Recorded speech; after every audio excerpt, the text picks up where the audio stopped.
Welcome to Moonlit Insomniacs. Tonight, let us slip behind a sandalwood door into the warm, whispering world of a Persian bathhouse at dusk, a place where time dissolves, the body softens, and sleep comes like steam rising in silence. Close your eyes. You are safe here. Let us begin. Chapter 1. The Sandalwood Door. The street was quiet by then. Shops had closed. Only the soft sound of a sweeping broom echoed from a far courtyard. The sun had just begun to set. Not with fanfare, but with that deep, burnished grace that only dusk in old cities can know. The kind of dusk that tastes like pomegranate molasses and smells faintly of dry earth after heat. I walked slowly, my feet brushing along the smooth, time-worn stones of a narrow alley in Isfahan. A place where silence is not emptiness, but a presence, a witness. Ahead of me, a single lamp glowed above an arched wooden door, its frame carved with delicate vines and Quranic verses, weathered smooth by centuries of fingertips. That door, made from sandalwood, waited with a kind of breath. Even from where I stood, I could smell it. That quiet, sweet warmth that settled somewhere beneath my ribs and stirred something long forgotten. This was the entrance, the hammam, not just a bathhouse, the sanctuary, a place where time didn't pass. It melted. I paused at the threshold. Not because I was unsure, but because this doorway felt alive. It didn't rush me. It waited, like a kind elder who knows that every entrance is a kind of goodbye. My hand rested lightly on the polished brass handle, cool against my skin, and for a breath, or maybe two, I simply listened. Somewhere beyond the door, I heard water, a low, distant trickle, like a stream singing to itself in its sleep. There was laughter, too, soft and round like figs, and the echo of bare feet on stone. I opened the door slowly, and warm air spilled out in a gentle sigh, carrying with it the scent of rosewater, steam, and something old. Not old as in aged, but old as in eternal. Inside it was quiet. The kind of quiet that hummed beneath my thoughts and made room for my body to arrive. The quiet that invited my nervous system to loosen, like silk slipping off a shoulder. A woman in a linen wrap appeared, her smile gentle and without words. She nodded once, slowly, and gestured for me to step inside. There was no form to fill, no questions, no instructions, and only trust. She placed a small brass bowl into my hands, filled with warm saffron water, then disappeared behind a curtain of mist. I was alone now in the Saray-e-Birun, the outer chamber, the place where the world begins to fall away. Stone benches lined the walls, each one smooth from use, each one quietly waiting. I slipped off my shoes first, then the robe. Each layer removed not as a task, but as a quiet unbinding. I folded my garments and placed them in a cedar wood niche. The scent of the wood, deep and resinous, wrapped around me like memory. I closed my eyes, breathed in, breathed out. With bare feet I stepped across the warm stone floor, feeling the day slip further from my skin. I ran my fingertips along the limestone wall, noticing the tiny embedded shells. Whispers from oceans long vanished. Even the walls here knew the rhythm of water.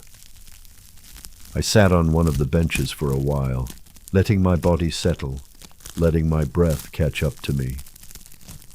A glass of warm water waited beside me, infused with mint and lime blossom. I lifted it, slowly, sipped it, and felt it trail down my throat, gathering in my chest like light in a lantern. No one rushed me. There were no clocks, no mirrors, and no voices saying who I had to be. Only the gentle hum of heat and hush, the soft breath of the hammam itself, welcoming me back to my own body. Outside, the world still turned. but I was no longer a part of its spinning. Not now. Now I belonged to the breath, to the hush, to the slow rising curl of steam. When my body was ready, truly ready, I stood and walked barefoot toward the next chamber. Mist curled along the floor like sleeping cats, and the echo of water deepened, becoming a lullaby. But just before I passed through, I turned to look once more at the sandalwood door. It was still slightly ajar, and the last light of dusk filtered through its carved latticework, painting golden vines across the stone floor. I knew somehow that when I returned, I would not be the same. Not changed exactly, but softened, revealed. I bowed my head gently, not from tradition, but from reverence, and stepped forward, into the warmth, into the ancient hush, into the slow unraveling of everything I no longer needed. Chapter 2. Removing the Day. There is something holy about warmth that doesn't demand anything. The warmth in the air here is not the heat of fire, nor the sting of a furnace. It is a kind of embrace, a living breath held in stone. It wraps around me like a shawl spun from silence. I move slowly now, barefoot along the soft, worn corridor leading deeper into the hammam. The stones beneath my feet are not entirely dry, nor fully wet. They carry the memory of water, the echo of each step before mine.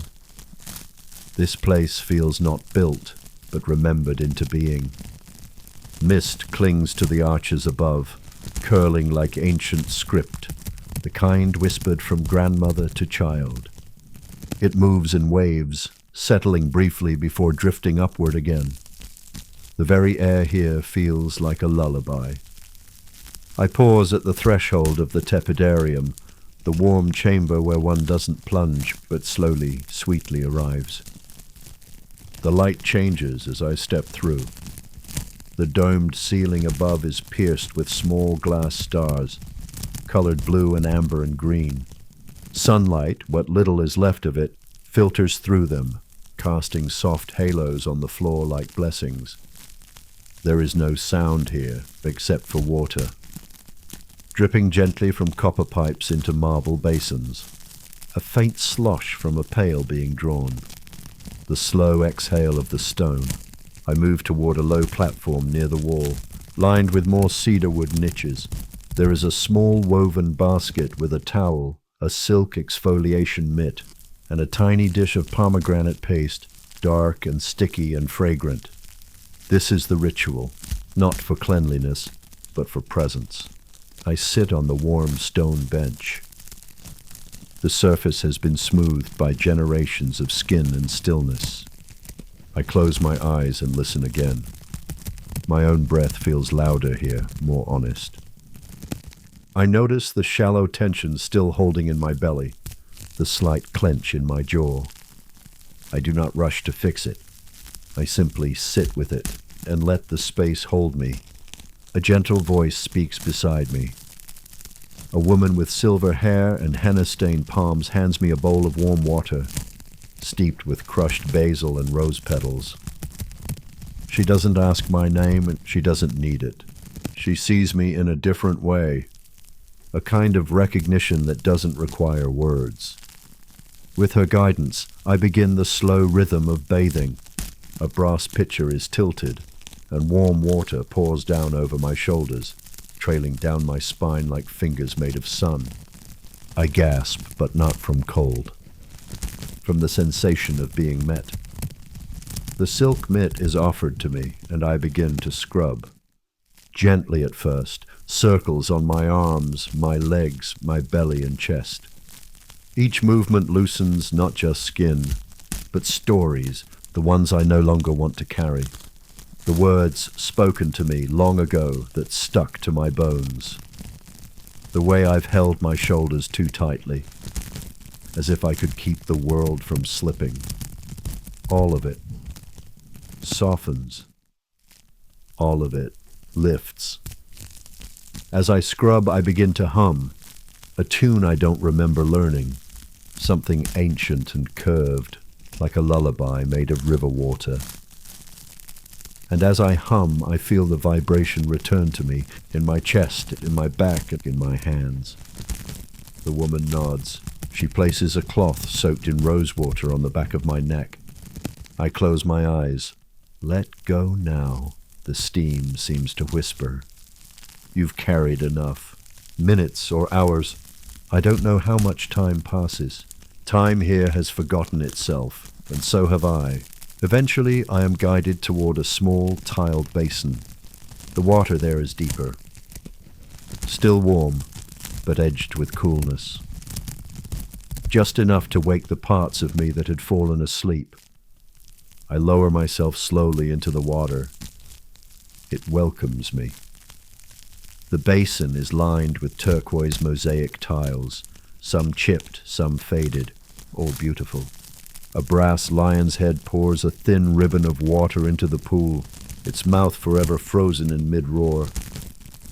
But here, even a lion becomes peaceful. I float for a moment, weightless. My limbs drift, boneless and soft. The sound of the world is muffled. The ceiling above me spins slowly, domed, starry, dreamlike. This is not escape. This is return to a version of me that is not busy, not polished, not performing, just here. Just breath and warmth and silence. Eventually I step out. The woman is waiting, a clean towel folded in her hands. She wraps it around me without a word. And in that small gesture, I feel something sacred, something maternal, something that remembers how to hold what has been dropped. I sit again on the warm bench, my hair damp, my skin tingling. A small bowl of fig slices and warm dates appears beside me, along with another glass. This time, warm saffron milk, golden, slightly sweet and filled with comfort. I sip slowly, let it coat my throat. Let it say what words cannot. The woman smiles once more before stepping away. I remain alone again, but not in the same way. This solitude feels full, not hollow. There is a quiet presence to this moment. Not a void, but a vessel. Across from me, a wall lantern flickers. Its flame dances behind patterned glass, casting gentle shapes that sway across the tiled floor. I watch them move, slow as breath, steady as prayer. I lean back against the warm stone, my towel drawn loosely around me. Not in modesty, but in softness. The air is thick with steam and old cedar. And then, a memory rises. My grandmother's kitchen. The smell of cardamom. The way she would hum while rinsing lentils, as if even water deserved a song. I feel her near somehow, not as a ghost, but as a warmth just over my shoulder. Maybe she too once sat in a hammam like this. Maybe her grandmother before her. Maybe all the women in my line have known what it means to remove the day like a garment, to scrub the old away, to be new again. I exhale through my nose. Slow, slow, even slower. And something in my chest, something knotted and forgotten, begins to loosen. This chamber, I realize, is not just for the body. It is for the soul, for all the versions of me I've tried to outgrow or silence. They are all welcome here. They steam beside me, they sigh. They too are scrubbed clean. A bell sounds softly from deeper within the bathhouse. Not a call, not a command, just a reminder. There are more rooms, more warmth, more unraveling to come. I rise, towel still around me. My skin feels new, tender, but not raw, more like a page freshly turned. The air in the corridor beyond carries the scent of orange blossom and frankincense. It beckons. Before I leave this chamber, I turn one last time toward the cedar niches, toward the place where I left my garments. My shell, my shield. I nod toward them with gratitude. They did their job, but I will not carry them into the next chamber. Not yet. Now is a time for shedding, for simplicity, for sacred stillness. I walk forward and the mist rises to greet me, like an old friend. The corridor darkens briefly, then glows again. Soft lanterns embedded in the wall guide me like stars, and in the distance, the quiet sound of pouring water begins again, a rhythm that feels like home. The bathhouse breathes with me, and I am ready for whatever warmth waits next. Chapter 3. The warm stone corridor. The corridor ahead was dim, bathed in the faint blue hush of lantern light, their flames flickering behind honeycombed glass. Soft amber jewels tucked into the curved walls. The mist curled low along the ground like something half asleep, folding and unfolding with the rhythm of breath. As I stepped forward, it parted for me, then closed again gently behind. Like a dream unwilling to vanish too quickly. My towel clung lightly to me, but my body was no longer cold. I was warmed from the inside out, every inch of me humming with quiet. Every muscle softened, as if someone had wrung tension from my limbs like water from a cloth. The stone beneath my bare feet was smoother here, as if polished by thousands of footsteps that had come before mine, each one seeking something they couldn't quite name. Rest, healing, stillness, a return.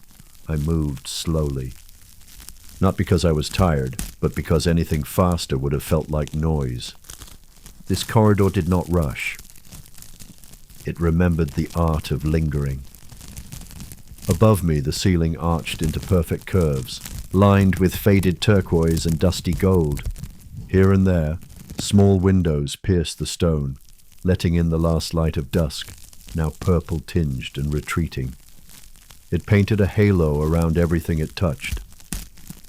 My shoulder, a basin on a pedestal, the tips of a fig leaf poking through a window's iron grill. There was a hush here that wasn't empty. It was rich, thick with memory, the kind of silence that had absorbed tears and laughter and songs across generations, and distilled them into peace. I passed a low marble basin, its edges rounded like a cupped hand. A thin stream of water trickled into it from a copper pipe above, each drop making the faintest sound, plip, plip, plip, like the ticking of a gentle clock, but one that asked nothing of you. I paused and let the water trickle over my fingers. Warm, just warm enough to be kind. It left behind the scent of sandalwood. As I walked on, the corridor began to widen, opening into a circular space with 7 narrow columns, each one carved with subtle floral motifs, worn soft with time. A skylight above had been fitted with blue glass, casting the entire chamber in a serene, aquatic light. It felt like being underwater, without the weight. At the center of the circle stood a low stone fountain, its bowl shallow and simple, its voice soft. Just a gentle ripple, a whisper.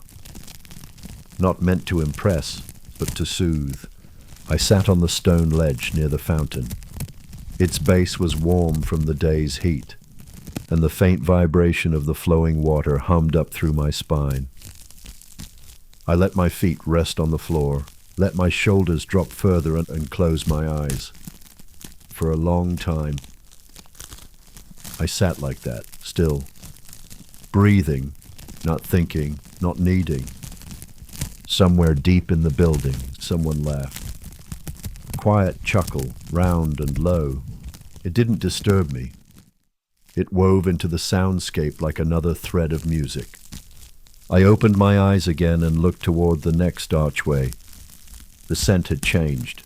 Here the air held a note of myrrh, dark and sweet, followed by a trailing wisp of orange peel warmed over stone, and beneath it all, steamed software alive, gentle as sleep itself.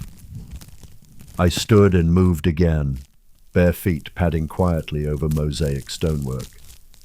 Blue and white inlaid patterns forming circles, flowers, and stars. This corridor sloped slightly downward, as if inviting me deeper into the earth, into a womb of warmth and water. I passed a closed wooden door with a small carved plaque beside it. On it, in delicate Persian script, it read, "A place for resting what cannot be spoken." I didn't open the door. I didn't need to. Even its presence offered something, a reminder that here, even silence had rooms made for it. I moved onward. To my left, I saw an old woman lying on a stone couch, her eyes closed, her face serene. A soft white towel covered her, and her hands rested gently over her belly. She wasn't asleep. She was simply here. Present, still, unburdened. She reminded me of the earth, full of stories, but content to keep them under the surface. I smiled softly, and she opened one eye just slightly, as if to say, "Yes, I see you too." Past her, the steam thickened. My skin tingled in anticipation. I reached a small alcove where bowls of dried rose petals had been placed in shallow dishes. The petals had curled at their edges, but their fragrance had deepened, not faded. A wooden shelf held small clay jars labeled in careful script: cardamom, vetiver, clove, amber. I didn't touch them, just inhaled deeply, letting the scent cradle my nervous system like a lullaby. A towel-wrapped figure moved quietly across the room, carrying a silver tray with slices of pear and a glass of barley water. She made no sound as she walked, but the air shifted gently around her. Everything here moved like water, even the people. I entered the next chamber, one that had no name I could find. But the moment I crossed its threshold, I knew what it was. A place for receiving. The ceiling here was higher, and steam curled up toward it like incense. A small pool, sunken into the floor, shimmered with the reflection of tiny lanterns suspended above. It looked like a sky full of stars, inverted into water. There were no voices now, no footsteps, only the sound of the water, moving gently from one side of the pool to the other, as if the building itself was breathing. I stepped down into the water. It welcomed me with open arms. It wasn't hot, it wasn't cool. It was exactly right, like the moment before a sigh, like the hush before sleep. I floated, my limbs buoyant, my body held by warmth, held by stone, held by time that no longer asked anything of me. Thoughts drifted in and out like bubbles, not intrusive, just there. I saw my mother's hands folding a scarf. I saw the jasmine bush that bloomed outside our old house in summer. I saw the pale green bowl my grandfather used for tea, chipped at the rim, always a little too full. The water lapped softly at my ears, and the steam kissed my skin. I felt not alone, but accompanied, as if the bathhouse itself was remembering for me, holding all that I could not. Eventually, when I was ready, not before, I rose from the water. My skin felt different now. Not just clean, but rewritten, like a page lifted free of ink. A towel waited for me, warm, freshly pressed. I pressed it to my face and inhaled deeply. The scent was subtle, something like bergamot, something like safety. I dried off slowly, tenderly, each motion deliberate, each moment honored. Before leaving the chamber, I stood still once more, in front of a wide copper mirror. It didn't show me what I expected, not the lines I often notice, not the tiredness I sometimes try to hide. Instead, the mirror reflected a softness, a light behind my eyes, a return, and I bowed to it, not as a gesture of praise, but of recognition. This version of me, unguarded, unrushed, real Dash, deserved that. Outside, the air shifted again, cooler now, a signal of something ending, or something beginning. I stepped through the archway once more, and the mist embraced me again, always gentle, always ready, and I walked, stone beneath my feet, steam brushing past my shoulders, toward whatever chamber waited next. I didn't need to know what it held. I didn't need to name it. I only needed to arrive. And I did. Breath by breath, step by sacred step. Chapter 4. The Chamber of Whispers. There is a hush that belongs only to sacred spaces, not born of silence, but of presence. As I stepped into the next chamber, this truth settled into me like steam settling into stone. The doorway behind me disappeared in a curtain of mist. Ahead, the new room exhaled a deep, fragrant warmth. The scent was unfamiliar at first, earthy, resinous, with something like dried fig and a faint curl of cedar smoke. It made me pause, not in hesitation, but in reverence. The air shimmered not from heat, but from something subtler, an unseen rhythm, a song that only the body could hear. My breath slowed, instinctively, sinking to the pulse of the room. This chamber was round, domed, its ceiling lost to soft shadows above.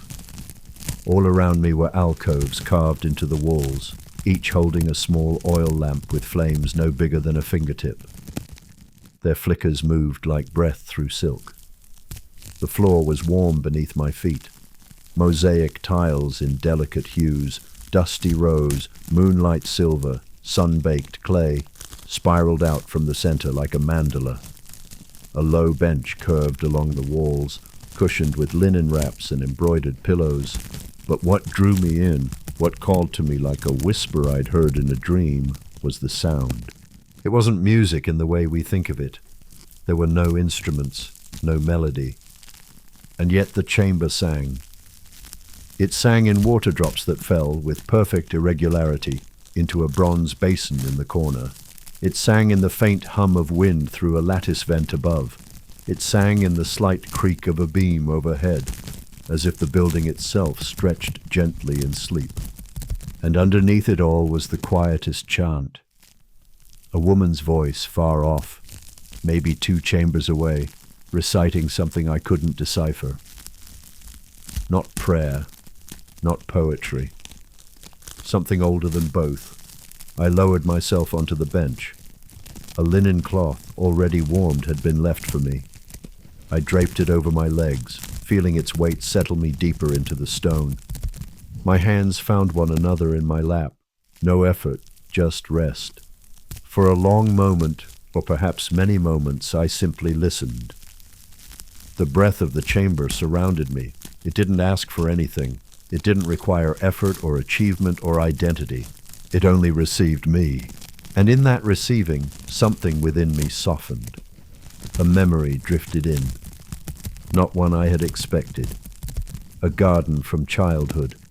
My father pruning a fig tree, humming under his breath.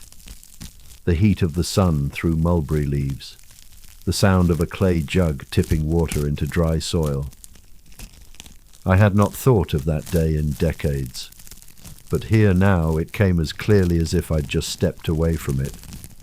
Perhaps this chamber had a way of remembering for me, of holding what I had once tucked away.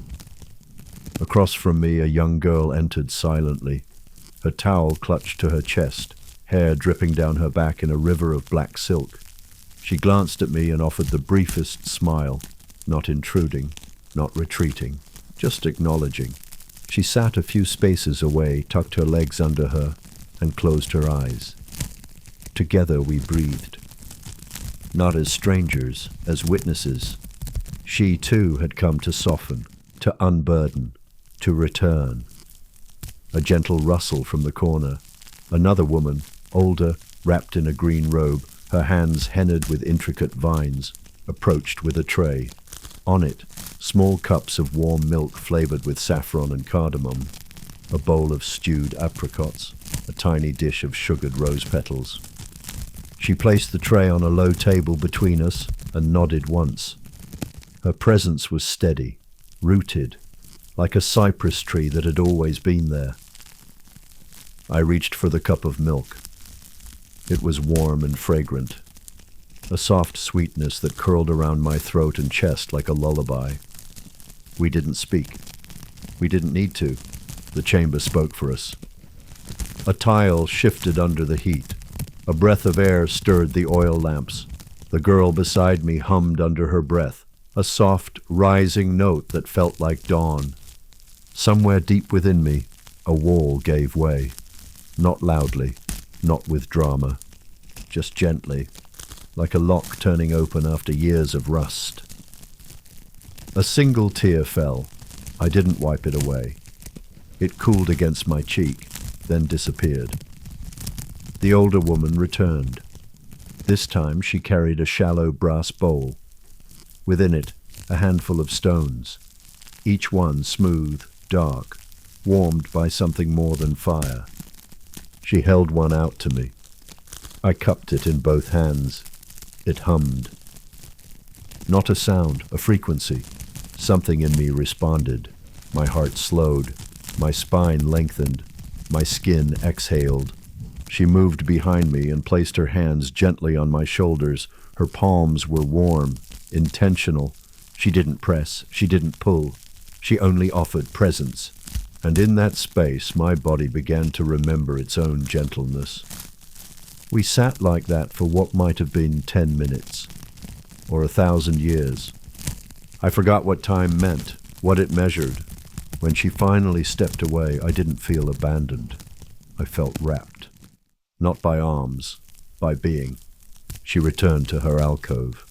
The girl to my left had fallen asleep, or perhaps entered that in-between space where healing happens. I placed the stone back into the bowl. The oil lamps flickered their approval.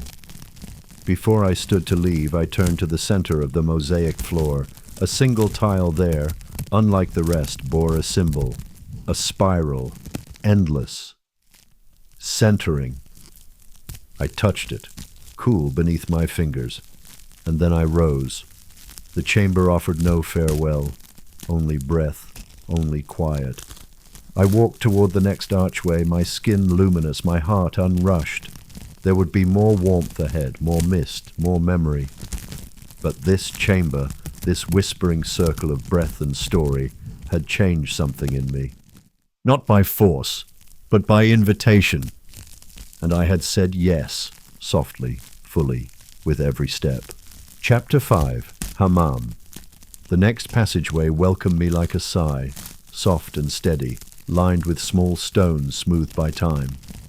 I walked barefoot still, my feet brushing against the edges of age, the remnants of all who had walked here before. It felt like moving through a memory not my own, yet deeply familiar. The corridor narrowed slightly, guiding me inward. Overhead, lanterns glowed with beeswax light, casting a soft golden shimmer along the walls. Some of the lanterns had tiny colored glass panels, deep sapphire, amber, rose, each throwing gentle shadows like stained glass lullabies. The air here was cooler, not cold, just enough to notice. At the far end, a tall, carved wooden door stood slightly ajar. Its surface was inlaid with brass, shaped like branches winding upward. It did not creak when I pushed it open. Instead, it yielded with the grace of something long used to being opened for healing. Inside, the light shifted again. This time it was dusk within dusk. The room had no sharp corners, only curves. Every edge rounded, every wall gently bowed. A domed ceiling overhead was painted in soft celestial motifs. Moons, stars, clouds drifting across time-worn plaster.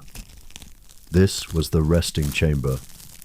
Not a place to sleep exactly, a place to pause, to dissolve, to become.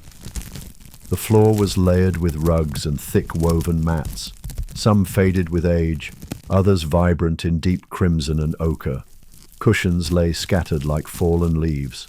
A long bench lined the far wall, and on it rested a linen-covered tray with dates, figs, and a small bowl of sugared almonds.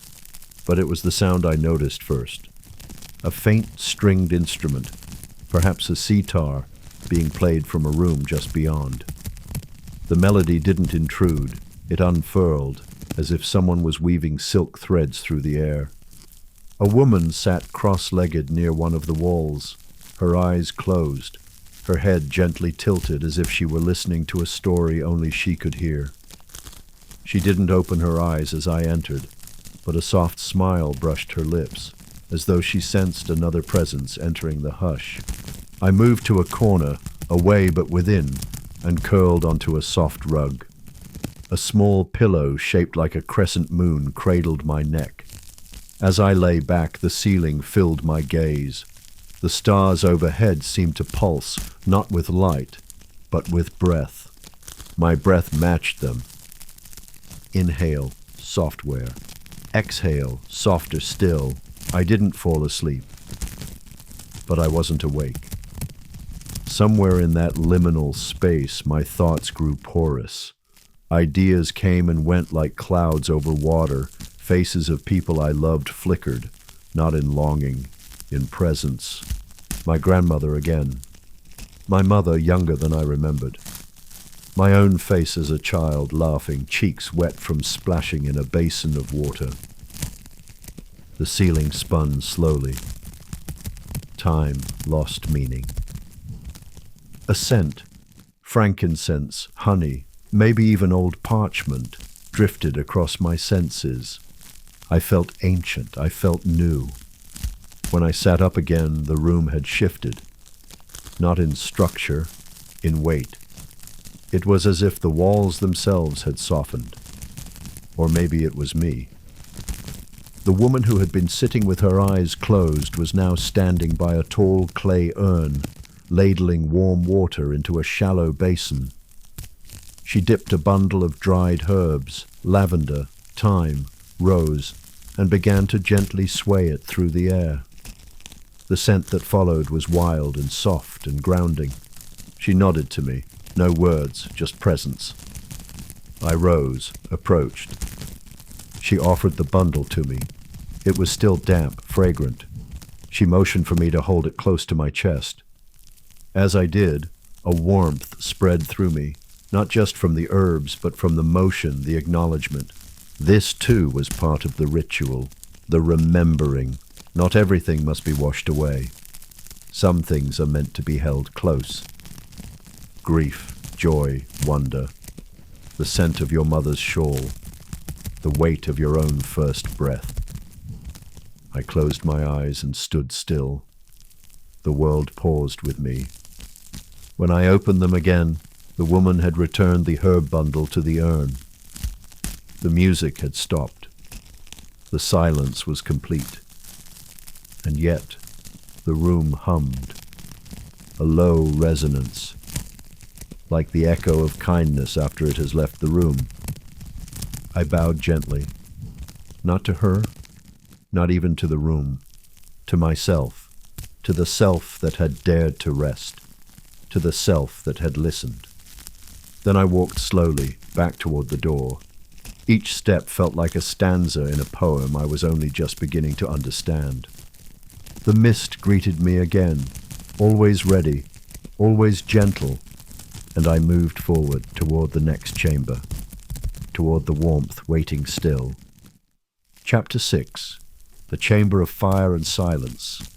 The corridor ahead narrowed, not in a way that felt closed, but concentrated. The air changed once again. No longer the open warmth of communal space. This was the hush of something more intimate. A hallway wrapped in shadows, where light did not dance but settled. Small alcoves lined the walls, each holding a single flickering lamp in a bronze dish. The flame did not sway. It glowed, steadily, silently, like a heartbeat. And the scent here, it was different. Not floral, not spice, but smoke and salt, earth and ember. I stepped softly, towel drawn around my shoulders, the fabric damp and comforting.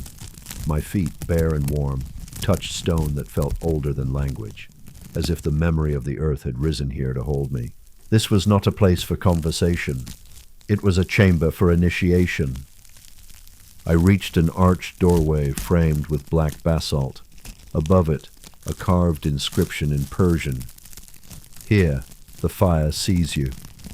I paused, breathed in, and stepped through. The room was circular, its center dominated by a sunken stone hearth. But it was not firewood that burned here. It was something finer, white coals that gave off no smoke, only light, and a warmth that pulsed more like breath than flame. Around the hearth were cushions, red, rust, and gold. Low tables held bowls of dried fruit, crushed pistachio, and flasks of rose amber water. But I did not sit. I stood still. Let the fire look at me. It wasn't the kind of looking we know with eyes. This was cellular. It reached into me without touching, found the corners where I had stashed what I thought I couldn't release. The fire didn't ask questions. It simply offered heat. And something in me, tired of carrying, began to let go. A woman entered from a side curtain, tall, silver hair wound into a knot, eyes the color of dark tea. She held no bowl, no tray, only her presence. She bowed her head slightly in greeting. I returned the gesture. Then she reached for a small copper bell near the hearth and rang it once. The sound was not sharp. It was a pulse, round and low, a note that entered the chest before it entered the ears. She gestured to one of the cushions. I sat. She sat across from me, folded her hands, closed her eyes, and waited. I did not speak. I did not need to. What needed to rise did, in tears, in breath, in memories not as images, but as sensations. The smell of burnt sugar, the cold of hospital tiles, the ache of words swallowed instead of spoken. All of it surfaced. The fire held it. She held it. I held it. And none of us broke. At some point she opened her eyes and reached for a small clay jar. From it she drew a pinch of dark powder and dropped it into the fire.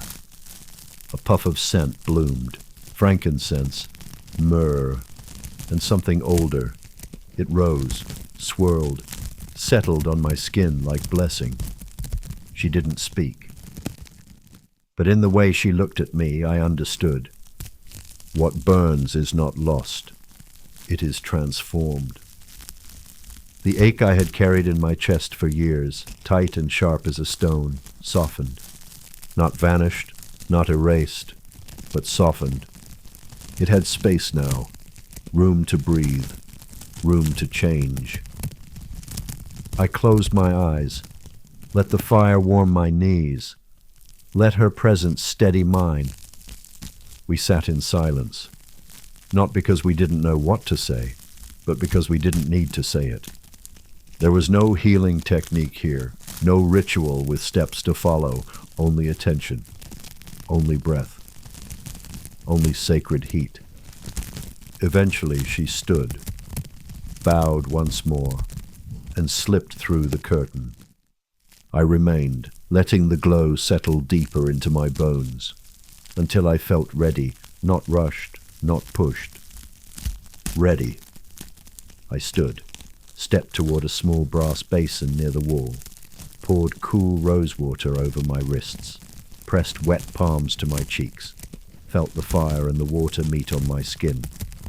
And then I turned and walked back through the basalt arch. The hallway greeted me like an old friend, misty, lit with breathlight. Somewhere nearby, a flute played a single note, then another.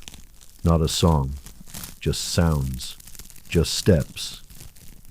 I passed another plaque carved into stone. After fire the bloom. And I understood. What had softened would soon blossom, but not by effort, by warmth, by willingness.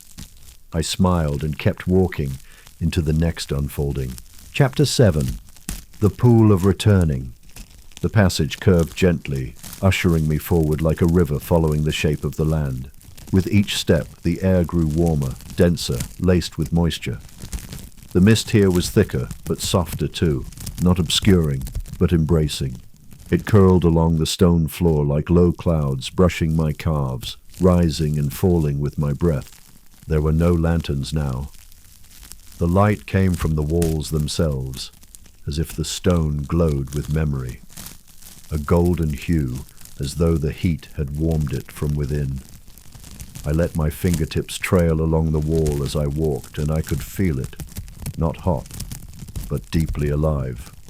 Ahead, a wide wooden door stood open. Its frame was carved with waves and waterbirds, feathers and foam. As I passed beneath it, a hush fell over me so completely it felt like stepping into the inside of a heartbeat. This chamber was vast, circular, domed, and filled with steam. At the center was a great pool, not a bath, not for washing, for returning. The water barely moved, but it shimmered with a soft silver-blue light. The ceiling above was open to the sky through a round oculus, and twilight poured in, mixing dusk and starlight into the mist. Around the edges of the pool, women rested. Some sat on stone benches, eyes closed. Some lay on towels, palms up. Others had already entered the water, floating on their backs, faces turned skyward, and no one spoke. There was no need. The pool held it all. I walked slowly to the edge. A folded towel and a small clay dish had been placed for me. Inside the dish, 3 smooth stones rested, one white, one rose, one obsidian. I didn't question them. I lifted them one by one and placed them on the ledge beside the pool. Then, with quiet reverence, I stepped into the water. First my feet, which tingled as they touched the warmth. Then my calves, my knees, my hips. The water wasn't deep. Just enough to hold me, to cradle. As I lowered myself in, my body released a breath I didn't know it had been holding. Not a sigh. Something older, more complete. I leaned back.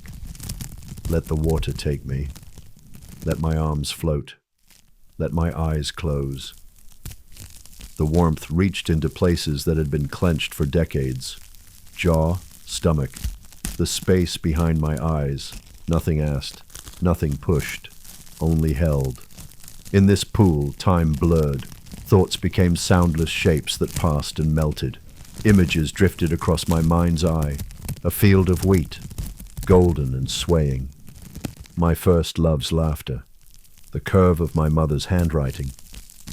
There was no resistance, only presence. The water was not just water, it was memory and mercy and mother. I floated in that space for a long time, not measuring it in minutes, but in soft heartbeats. When I opened my eyes again, the stars had gathered above me through the oculus. Their reflections rippled across the ceiling like scattered gold. One of the women in the pool, farther across from me, began to hum, a low, open-throated tone, and one by one the others joined. A harmony of tones, not a song, a resonance. The kind of sound that doesn't come from the mouth but from the bones. I closed my eyes again. Let the sound enter me. Let it move through my rib cage, my spine, my throat. I hummed too, softly at first, then deeper, and the water responded. It shimmered around us, singing back in tiny ripples, in light. We weren't performing, we were remembering what it felt like to vibrate with the world, what it meant to be in harmony with existence. The pool held our sound. The stone walls echoed it gently, and the stars above blinked in time. Then, slowly, one by one, the humming faded. Not to silence, to stillness, as if the song had completed its breath. I opened my eyes. The woman beside me smiled. Her eyes glistened in the low light. We didn't speak. We didn't need to. We had heard each other. When I felt the moment, I sat up, ran my fingers along the stones I'd left at the edge. The white one was smooth and warm. The rose one pulsed faintly in my hand. The obsidian was cool, and I felt it anchor me. I held them all.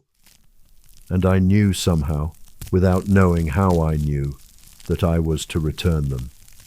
Not here, not now, but one day, when someone else needed them. I wrapped them back in the towel and placed them near my robe. As I stepped out of the pool, my skin felt radiant, not just clean, renewed, as if I had been rewritten. A gentle attendant appeared from behind a curtain, offering a cup of jasmine water. I drank. It was cool with a sweetness that opened the back of my throat like a gate. I bowed to her. She bowed in return, and I moved to a bench, sat again, and let my body remember gravity. The hum still lingered inside me, the vibration of being known without explanation. A lantern flickered above. Steam rose around us like spirit, and I knew this was not the end. This was a midpoint, a deep exhale, a turning inward, not to forget, but to continue. Before I left the chamber, I stepped once more to the edge of the water, looked down into its depths. It did not show me my reflection. It showed me a memory I had not lived. A girl, radiant and free, walking a winding path through a forest of light. Barefoot, unburdened, laughing. I watched her until the image dissolved, and I knew she was me, a future me, a remembered me. And I smiled. Not a smile of joy, a smile of truth. The kind of smile that comes when the soul recognizes itself. I turned, took my towel, my stones, and stepped once more into the passage. The walls shimmered again as if nodding, and I whispered, "Thank you." The chamber did not respond. It didn't need to. Its work was done, and the next path was waiting. Chapter 8. The Keeper of Oils. The corridor shifted once again, this time widening, and the ceiling lifted gently like the inhale of a breath. The stone beneath my feet grew warmer, smoother, as if I were walking on memory itself, polished by time and tenderness. The air grew heavier with fragrance, not overpowering, but enveloping. It moved with me. It knew I was coming. The scent was layered, warm sandalwood at the base, like the hush of a sacred library. Then vetiver, grounding and damp like the roots of a tree. Above that, the sweetness of rose and something deeper still. A resin, perhaps. Or was it amber? It felt like stepping into a place where love had been distilled into vapor. I followed the scent. The hallway opened into a long rectangular room lit by a dozen low flames, floating in glass bowls suspended by thin chains. Their reflections rippled softly on the stone floor.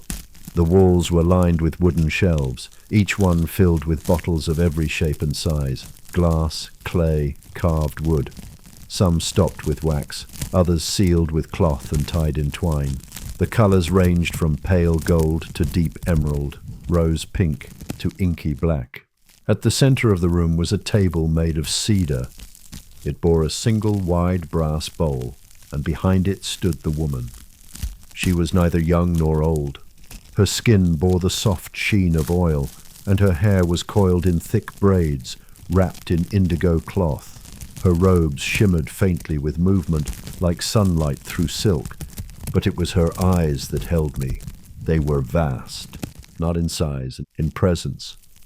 She nodded to me without speaking, as if she had been waiting. Not impatiently, just ready. I stepped closer to the bowl.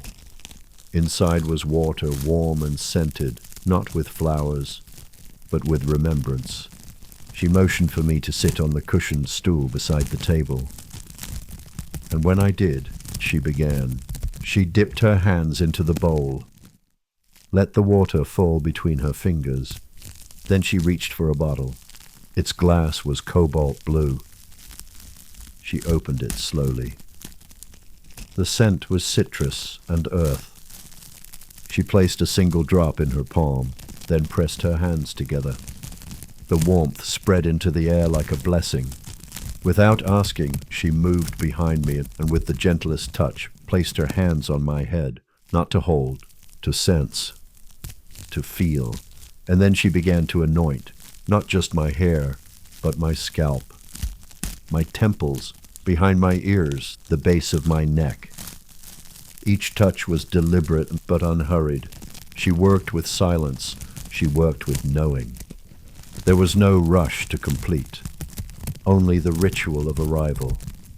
As she moved, memories stirred, not in images, in feelings. The way my mother's hands had once braided my hair, the weight of a child's head on my chest, the way a beloved had once traced my jaw with reverence. The oils carried these things, unlocked them, and I let them rise, let them shimmer, let them soften. Tears welled, but didn't fall. They stayed, suspended. Part of the fragrance, part of the offering. She moved to my shoulders, my collarbones, my arms. She never asked permission, because something deeper had already said yes. Every place she touched felt like a remembered prayer. And in between, she would stop, select a new oil, place a drop in her palm, press it to the flame for a moment, then continue. My chest, my hands, my back. Each layer unfolded something hidden. Each scent peeled away a story I didn't know I was still wearing. There was one oil I will never forget. She pressed it to the soles of my feet, and I saw a garden, not in my mind, in my body, a memory of running barefoot across stone paths, holding laughter in my mouth, while fig leaves brushed my shoulders. My feet tingled, my knees softened. I felt my roots again. When she finished, she stood before me and placed both hands over her heart. I mirrored her. We breathed, not as strangers, as scent, as story. Then she motioned to a small mirror, framed in carved walnut and shaped like a crescent moon. I looked. My reflection was familiar, but glowed differently.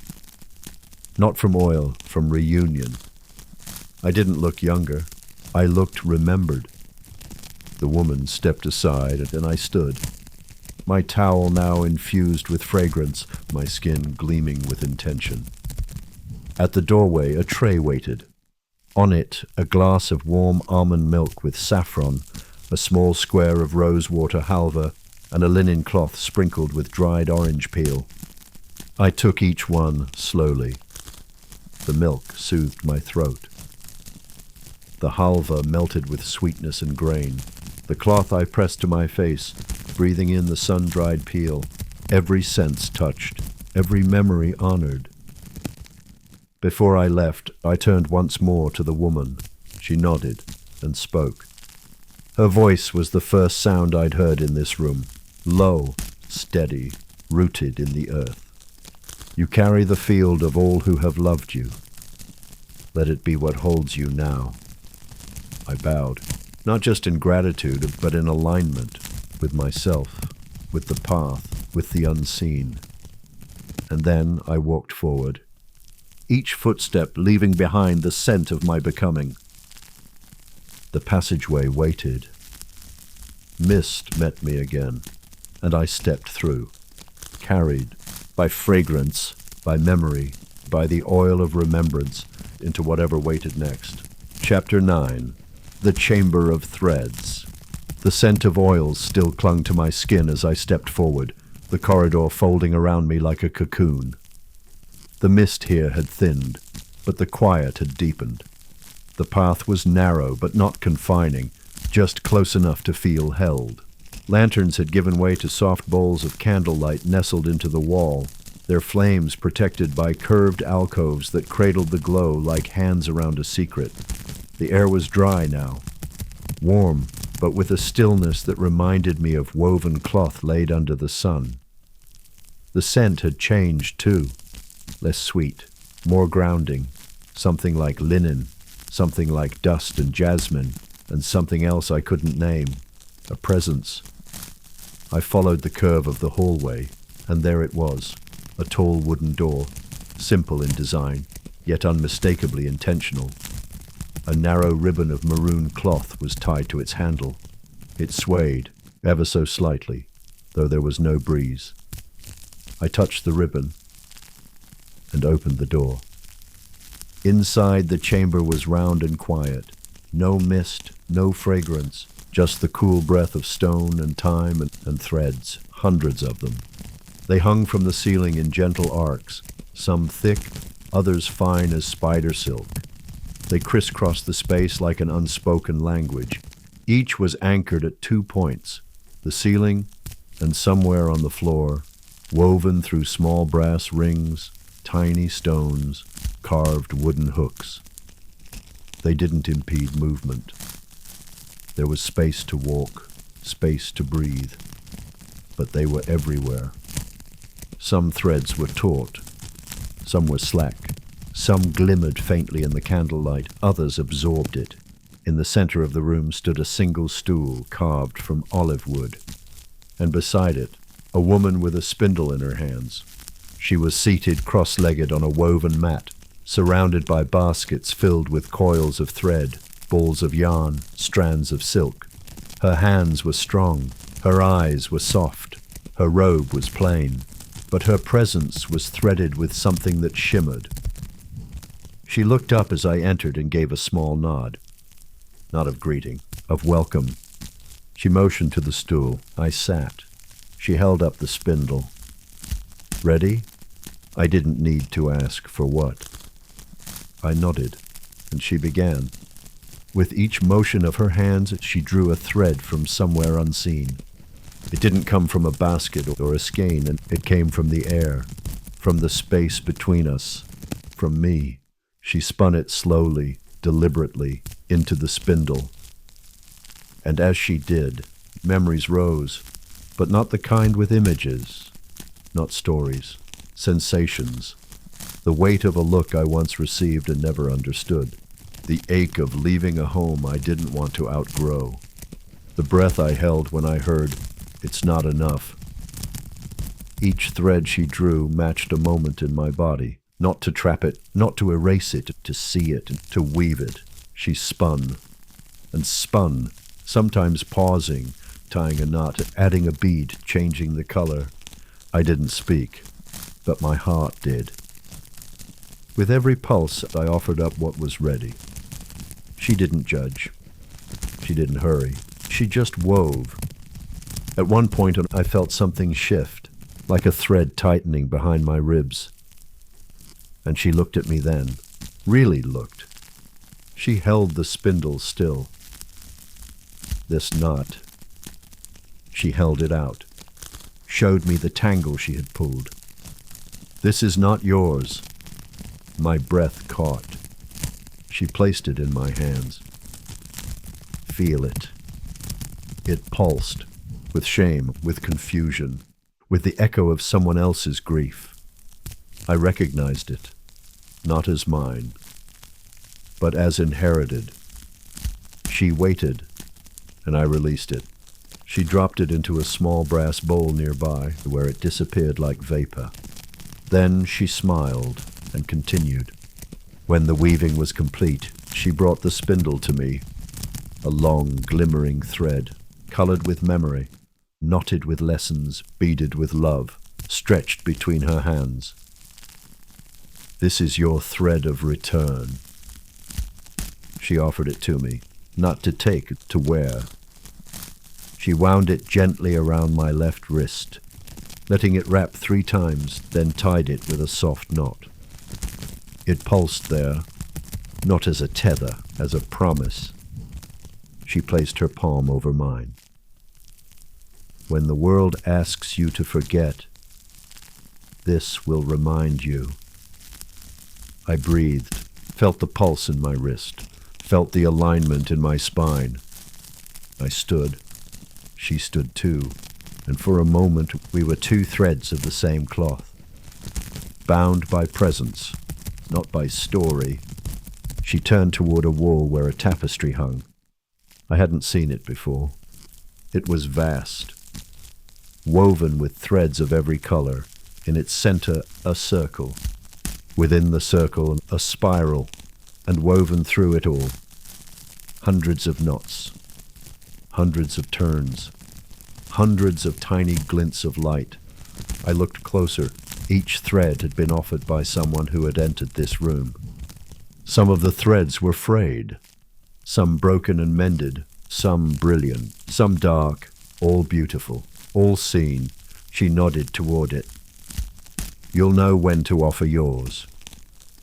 I touched the spindle still in her hand, felt the weight of stories and silence and song, and I bowed.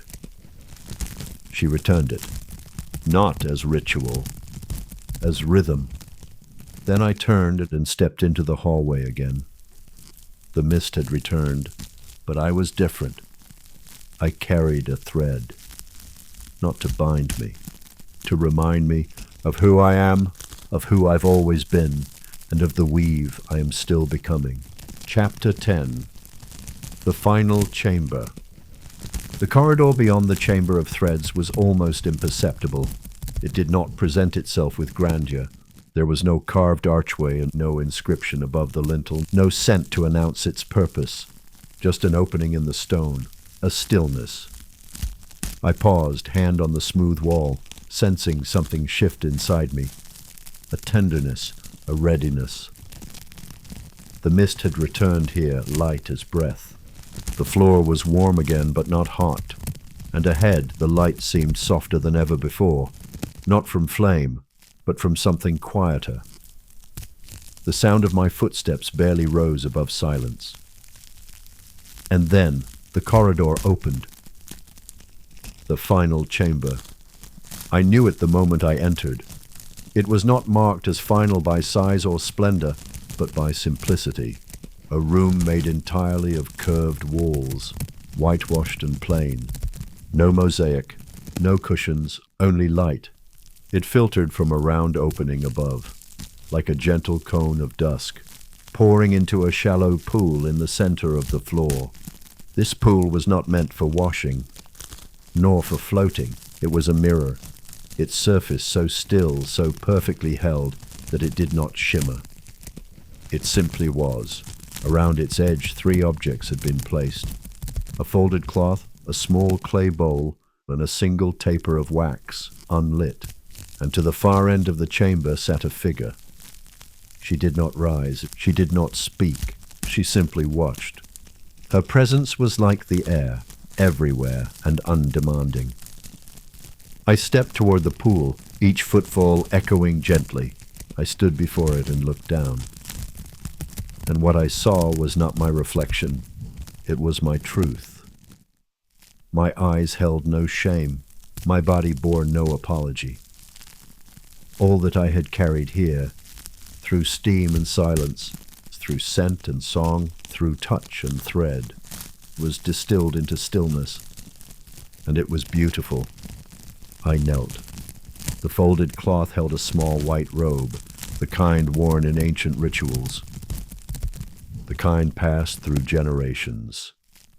I unfolded it slowly with reverence, and I slipped it on. The fabric rested against my skin like memory. Then I reached for the clay bowl. Inside, salt pure, uncolored. I took a pinch in my fingers, held it over the pool, and let it fall. The sound was nothing, but I felt it ripple through the floor. The woman across the room nodded once. The salt was for remembering. The wax taper waited. I reached for it, and without asking, a flame appeared beside me. Not from the wall, not from a match, it simply arrived. I lit the taper, held it before my heart, and I whispered, "Thank you," to the fire, to the water, to the threads and oils, to the silence, to myself. The flame flickered, then settled. I turned toward the figure at the edge of the room. She stood now. Her robe was the color of the horizon, neither day nor night. She stepped forward and placed her hand on my shoulder, and for a long moment we simply breathed. Then she spoke, only once. "You have returned." Not as command, not as question, as truth. She stepped aside, and I walked toward the doorway behind her. It led outside, not to the world as it was, but to the world as I could now meet it. The sky was violet. The stars pulsed, and the air, fresh, still warm from the day, touched my skin like the very first breath I had ever taken. I stood at the threshold, turned back. The chamber was empty now, the pool still. The taper continued to burn, and in the silence, I heard it, the bathhouse itself, breathing me goodbye, not with sorrow, with completion. I stepped forward into the night. The stones beneath my feet no longer echoed, they welcomed. And I walked, robe flowing, thread around my wrist, oils on my skin, water in my lungs, into the vastness of becoming, into the life that waited for the one who had remembered who she was. Chapter 11. The Chamber of Quiet Flame. The mist parted once again, and I stepped into a chamber unlike the ones before. It was neither cooler nor warmer, but the air here seemed charged with a subtle electricity, not unsettling but alive, like the whisper before a revelation. The room was shaped like a hexagon, each wall featuring an arched alcove, and in the center of the space, set into a shallow recess in the floor, danced a small, quiet flame. It burned low, steady, not roaring, but alive with purpose. The kind of flame that didn't devour, but invited. I paused on the threshold. It felt sacred. A hush, even deeper than steam, settled across my shoulders. A woman in a robe of indigo and ochre sat beside the flame, cross-legged, her hands resting palm up on her knees. Her eyes were closed, her face serene. She did not acknowledge me, but her presence felt like permission. I entered slowly, barefoot on the warm marble that formed a spiral toward the flame. My steps made no sound. Around the chamber, small copper bowls glimmered in the lamplight, each filled with stones, herbs, or water. Symbols were etched faintly into the stone floor, spirals, stars, crescents, almond eyes. I sat across from the flame, folding into stillness. Something inside me softened instantly. This was not a chamber of bathing. It was a chamber of being. There was no towel around my shoulders now, just a light wrap over my knees.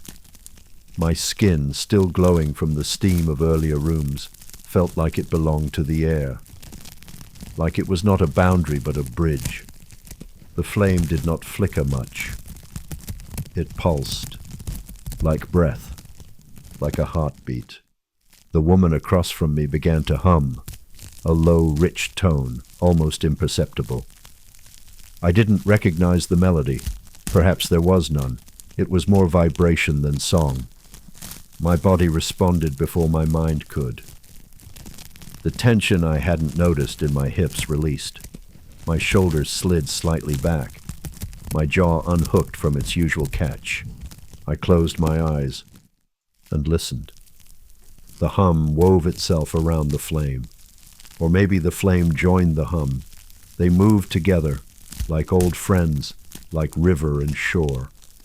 In this place, language unraveled. What remained was essence, time unspooled. The minutes lost their edges. I might have sat there for an hour or a moment. I saw nothing, yet everything within me awakened. Flashes came, not thoughts, not memories, impressions, my mother brushing my hair on a summer night, the look in a stranger's eyes the moment before they smiled. The first time I felt safe in my own skin. And then, the spaces in between, the silence after heartbreak, the stillness after grief, the sacred void where a new self begins to gather. When I opened my eyes, the flame had changed. It had grown a little taller. Its center glowed a softer gold. The woman was no longer humming.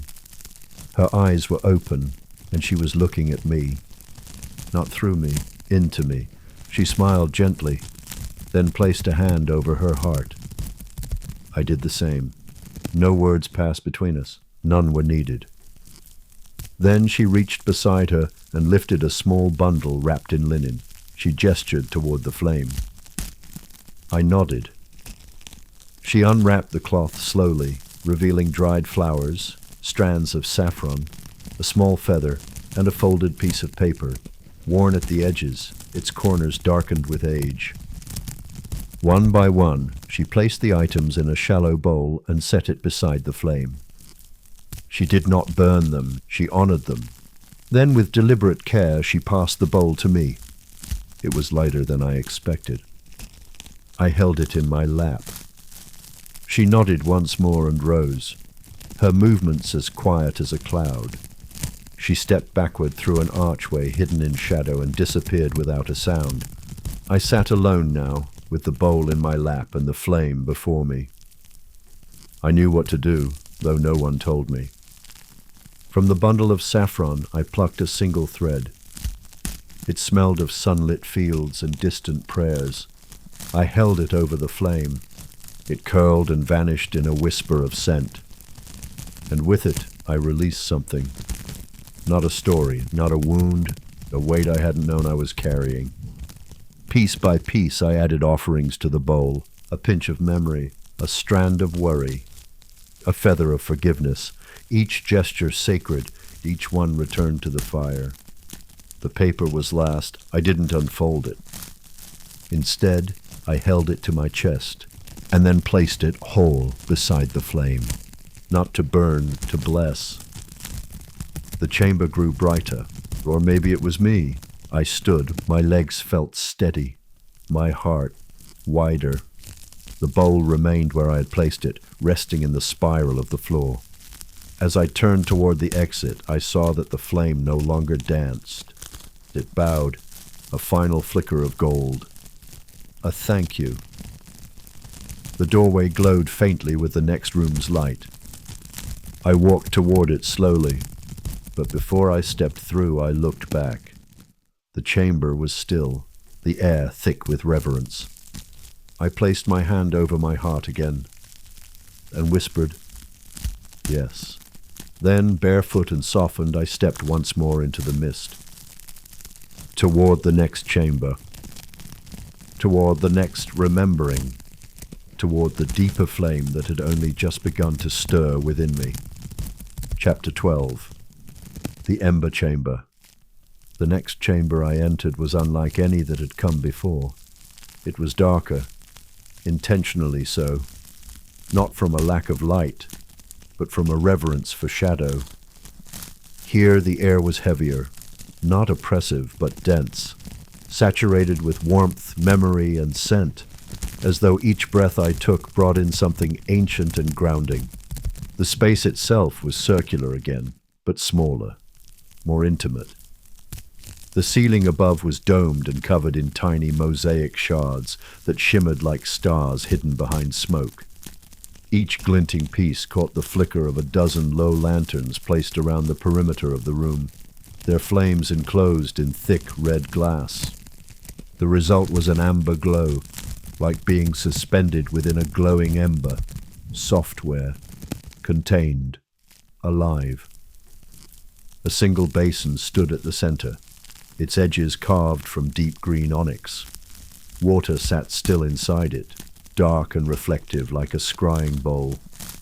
The floor was warm, not from external heat, but from something inherent. Beneath the tiles, I sensed the slow pulse of earth itself, a heartbeat beneath stone, a reminder that even in stillness, there is life. I walked barefoot across the chamber, each step echoing slightly before being swallowed by the heat. I was alone, though I felt surrounded, not by people, but by presence, the kind that watches not out of judgment, but out of deep familial care. There were cushions along the wall, deep rust and ochre in color, embroidered with curling patterns of flame and smoke. I chose one and sat. It cradled me like a whisper. A low table nearby held a clay cup. Inside was a warm tonic, smoky and bitter, with a hint of honey and ash. I sipped slowly, and the flavor traveled through my chest like a song sung in a minor key, not mournful, just honest. There was no sound, save for the occasional creak of stone adjusting to the warmth. And then, the faintest chime. A woman entered. Her hair was streaked with silver, her robe deep burgundy, tied with a sash the color of dried blood. She carried no tray, no bowl, just a small wooden box, which she placed gently before me. She knelt without words and opened the box. Inside were stones, dark, smooth, almost volcanic-looking. She selected one and offered it to me. It was still warm from the box, but as I held it, it grew warmer. "This is emberstone," she said softly, her voice barely above the room's breath. "It remembers fire." I placed it over my heart, and the warmth intensified, not hot, but radiant. My skin seemed to absorb its story. She placed another in my palm. "This is for grief," and another at my temple. "This is for clarity." One by one she placed stones on my body, not in a ritualistic pattern but intuitively, each one humming with a note I hadn't known I'd needed to hear, not with my ears, with my cells. When she had finished, she bowed once and left. I lay back, the cushions forming to my shape. The stones rested gently on me, not heavy, not light, just right. My breath slowed. Memories surfaced, not loud ones, quiet ones, the kind that lived between moments. My father's laugh, the way my sister braided my hair, the silence after a storm, and grief. Yes, grief came too, but not to hurt. It came like an old friend who had finally found the right words. The emberstone at my heart pulsed gently, and I understood. There are wounds that do not ask to be fixed, only felt, witnessed, warmed. The room, this ember-lit chamber, held me through it all. Time blurred. I did not sleep, but I traveled, through thought, through story, through sensation. Eventually I sat up. The stones, cool now, rolled softly to the cushions. I collected them and returned them to the box. The woman had not returned, but her presence lingered. I stood, my body slow but sure. As I approached the basin in the center, I gazed down at the water. My reflection shimmered in the onyx bowl, but something was different. Not my features, my expression. There was ease there. And underneath it, a light, faint but unmistakable. I dipped my fingers into the water and touched it to my forehead. Not as a ritual, as a thank you. And I turned toward the next passage. The air had shifted, lighter, cooler, but I carried the ember within me now, literature steady, enough to find my way forward. Chapter 13. The Room of Jasmine Smoke. The next chamber waited without urgency. There was no sign above its archway, no signal or title carved into stone, only a faint tendril of scent curling through the mist. Jasmine smoked over embers, softened by the sweetness of beeswax and the hush of rose ash. I did not rush. The path leading to this chamber was laid with river stones, set into clay in uneven rhythm, not painful, but purposeful. Each step was a gentle pressure on the soles of my feet, an invitation to feel the earth again, to press into something that held history in every ridge.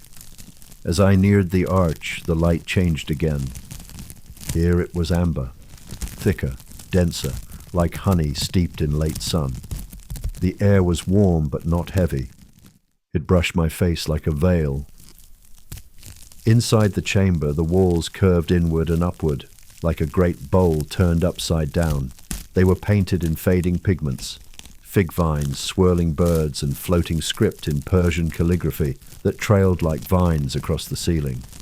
Words I couldn't fully translate but somehow understood. Stillness, blessing, remembrance. In the center of the room, a wide, shallow basin had been carved from alabaster. It glowed faintly from within, as if the stone itself remembered light. Inside it, smoke rose, not thick or choking, but ribboned, fluid. White jasmine smoke drifted upwards, never in a hurry to escape, as though it had its own rhythm and reason. Cushions ringed the room, not tightly, not in a perfect circle, more like a conversation of shapes. A soft green one drew me near. I lowered myself onto it and allowed my body to melt into its softness. The smoke didn't cling. It encircled, it watched, and I breathed. Not deeply, not with effort, just the kind of breath that the body knows when it no longer needs to perform. Across from me sat an old man. His beard was white, but his posture young. He wore a simple cotton robe and a ring carved from bone. He didn't speak. He didn't need to. He sat with his palms open, facing upward, his eyes closed. And yet I felt seen. To his left, a woman hummed, not to entertain but to anchor. Her hum fell into the space like seeds into fertile soil. Each note echoed slightly, bouncing off the domed ceiling and curling through the mist like prayer. No words were exchanged in that room. And yet, so much was said. I let the smoke enter my senses. It felt like memory. A memory that didn't come from thought, but from breath. Jasmine always reminded me of my mother. Not just her perfume, but the way she lit candles after sunset. The way she said my name when I was sick. The way she brushed my hair in silence. Here, in this room of smoke, I remembered all the things I hadn't known I'd forgotten. A friend's laughter that used to live in my chest. The way moonlight looked on our old rooftop. The quiet after arguments. The sweetness of not having to fix anything. The smoke curled around all of it, not to erase, but to bless. It moved like incense from another realm. Someone began to pour tea in the distance. I didn't need to see it to know. The sound of liquid meeting clay, the faint chime of cups. Then a hand appeared in my periphery. A young girl, perhaps no older than 10, offering me a cup. She didn't speak either, but her eyes were vast, dark, and kind. I took the tea with both hands. Warmth greeted me through the cup. The scent was jasmine again, but deeper now, mingled with cardamom and a trace of clove. I sipped. The taste was gentle. It didn't assert. It arrived. And it settled something beneath my ribs. The girl sat beside me for a few moments. She didn't fidget. She didn't seek approval. She just was, like the smoke, like the space, like the breath. Eventually, the old man across the room opened his eyes, not to speak, but to see. He looked into mine, not deeply, not piercingly, but softly, as if to say, "You are remembered." Tears didn't fall, they gathered. But even that gathering felt like grace. This chamber, I realized, was for the things too subtle to name. Not grief, not joy, not transformation, but the breath between them, the place that holds them both. I set down the empty teacup. The cushion beneath me had warmed. My muscles had loosened. Even the parts of me I often resisted, my overthinking, my doubts, seemed quieter now. Not gone, just soothed. The hum continued. The smoke rose, and then a soft bell rang. Not a call to leave, but a signal that something had landed. The old man stood slowly, bowed, not to me, but to the space, and left through a passage I hadn't noticed before. Others followed, each at their own pace. Some bowed, some touched the basin, some paused in stillness. I remained for a few more moments, then I, too, rose. The girl was gone. The tea had vanished, but the warmth remained. I stepped through the archway, the smoke parting gently, back into the corridor, back into the mist. And though I carried nothing in my hands, I felt full, not with knowledge, but with knowing. The jasmine scent lingered behind me, like a blessing spoken in a dream, like a memory etched in steam, and I walked forward. Not to chase anything, but to keep saying yes. Yes to this unfolding. Yes to the warmth. Yes to each sacred breath. Chapter 14. The Room of Lanterns That Dream. Somewhere between waking and whatever came after, I found myself before another door. Though I could not remember how I had arrived there.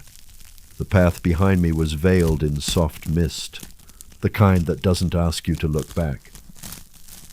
This door was unlike the others. Taller, narrower, etched not with language, but with light. Lines of mother-of-pearl shimmered along the wood, forming a pattern I couldn't name. Not quite stars, not quite leaves, something between memory and magic. As I stepped closer, the lanterns on either side of the archway stirred. Yes, stirred.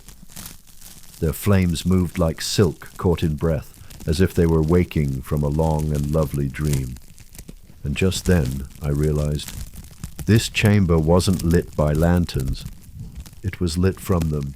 They dreamed the light into being. I placed my hand on the door, not to push, not to pull, just to greet it. It opened without sound. Inside, the air was cool and fragrant, not with steam now, but with something else. The scent of fig leaves at night, of sandalwood after rain, of stories not yet told. The chamber was round, domed, its ceiling lost in a haze of starlight and shadows. But the stars were not stars. They were lanterns. Dozens of them, hundreds maybe, suspended at different heights by thin silver threads, each one holding its own dreamlight. Some flickered gently, others pulsed with a steady golden rhythm, and a few shimmered so faintly they seemed to exist more in suggestion than in glow. I stepped in, bare feet brushing across a carpet of fine woven silk. Not in patterns of flowers or vines, but waves. Soft ripples moved beneath my soles, as though I were walking not on fabric, but on memory made liquid. And the silence. Oh, the silence here was a language of its own. Not empty, not absence, but the kind of silence you hear only inside a seashell, or within the first breath after waking from a good dream. I moved deeper. The lanterns above responded, dipping, gently swaying, as if they knew me, as if they were welcoming me back. In the center of the chamber was a shallow bowl carved from alabaster, filled not with water, but with light. Yes, light, gathered like liquid. It shimmered like moon milk, cool and warm at once. I crouched beside it and dipped my fingers in. A feeling ran through me. Not a vision, not a memory exactly, but a sensation of being 5 years old and held. of being 17 and kissed under stars, of dancing alone in my kitchen one late night just to feel alive, all of it. In that touch, I stayed there, kneeling beside the bowl, my fingers suspended in that impossible light, while above me the lanterns whispered their stories. One lowered toward me. Its flame, lavender blue, spoke in scent, a blend of iris, clove, and frost. And then I saw her, my great-grandmother. Not as I remembered her, but as a girl. She was walking barefoot through a fig orchard. She turned, and for the briefest second she smiled at me. I didn't cry. There was no sadness here, only awe. Another lantern drifted near. Its light was green gold, and it smelled of rain on cedar wood. Inside it, I saw a version of myself, not younger, not older, just free. She was singing, not to perform, but because her soul had melody in it, and the world was listening. The bowl of light pulsed gently at my side. I sat cross-legged before it, and the warmth gathered around me like a storybook made of sun. In this room, I understood something without needing to name it. That light remembers. That dreams remember. That we are more than skin and spine and sorrow. We are stories told in warmth, in rhythm, in flickering flame. Eventually I stood. The lanterns rose with me. Not upward, but inward, and as though each one returned to the heart of its own dreaming. The chamber shifted subtly. From the far wall a narrow corridor emerged, one not visible before. It glowed faintly, as if lit by memory alone. I stepped into it, still barefoot, the silk beneath my feet now giving way to cool stone again. The last lantern bowed gently as I passed, its flame curling into the shape of a sleeping bird, and the door behind me, without sound, without finality, closed. But I knew the light would still be there, dreaming its soft dreams, until I returned, if I ever needed to. Chapter 15. The Corridor of Threads. There was a peculiar quiet to this new corridor. Not silence, but a hush that felt as though even time itself was treading softly. The walls were narrow here, close enough that my fingertips could trail along both sides as I walked. They were smooth, cool to the touch, and slightly curved inward, as though the corridor was an embrace, gently guiding me forward. Above me, the ceiling arched into a vaulted curve, painted with pale frescoes faded by steam and age. I caught glimpses of cranes in flight, their wings stretched wide, and the outline of what looked like a moon, though it shimmered oddly. Not gold, not silver, but a deep indigo, like the sky just before night claims the world. There was no floor in the traditional sense. Instead, a soft carpet of woven threads blanketed the passage beneath my feet. They shifted gently with each step, whispering against my skin. Each thread was a different shade, rust and rose, ivory and ochre, cobalt and cloud. Some shimmered faintly, some matte and unassuming, but all of them felt familiar. As I walked, the threads moved beneath me almost imperceptibly, not like a conveyor belt or a current, but like a loom adjusting its weave. Weaving me into something, or perhaps weaving my journey into itself. There were no lamps here, yet the space glowed. Light seemed to emanate from the threads themselves, or from the memories they held. Yes, memories. Because I began to hear things now, not with my ears, but with my skin. A child's laughter from somewhere far off, the sizzle of spices in oil, the soft gasp of first love, the sound of my own name, spoken by someone who once loved me deeply. I paused. The threads beneath my feet pulsed gently, a heartbeat made of color. I lowered myself to sit, cross-legged, open-palmed, and I let the corridor hold me. The moment I closed my eyes, it was as though the air itself opened. I was still in my body, still in this place, and yet I was not alone. Around me, the walls dissolved into sheer diaphanous curtains, and through them figures began to appear. Some were familiar. My mother as she looked when I was small. My grandfather laughing over tea. A childhood friend who moved away before we ever said goodbye. Others I didn't know. But somehow they knew me. Women in long robes with silver-threaded sleeves. Men with kind eyes and palms pressed together in greeting. Children who looked like my future. They didn't speak in words. They didn't need to. Their presence said everything. That I was seen, that I was remembered, that I was a thread in their tapestry, just as they were in mine. The corridor exhaled around me, and in that breath I felt a loosening. Of all the ways I had held myself small, of all the versions of me that had shrunk to fit someone else's expectations, they fell away now, not with grief, but with relief, because here I was not becoming something new. I was unbecoming everything I never was, and that was a kind of freedom I had never known could exist.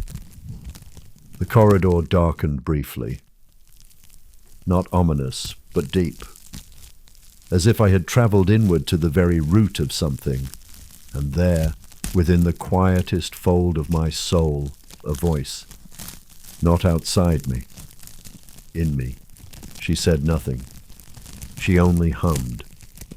A tune made of dusk and fig trees, of bread baking in clay ovens, of lullabies sung in languages I never learned but somehow understood. The thread beneath me warmed. And then, from the shadows of the corridor, a figure stepped forth. Not ghost, not guide, not even ancestor. She was me. Not a younger me, not an older one. Just me, in a form too vast to wear skin. Light spilled from her like petals falling from a bloom. She knelt beside me, placed a hand to my heart, and smiled. The threads beneath us gathered, wove a new pattern, one that shimmered with gold, and I knew. This was not a destination. This was a remembering. I opened my eyes. The corridor had returned, but the walls now glowed with fine lines of gold where my hands had once brushed.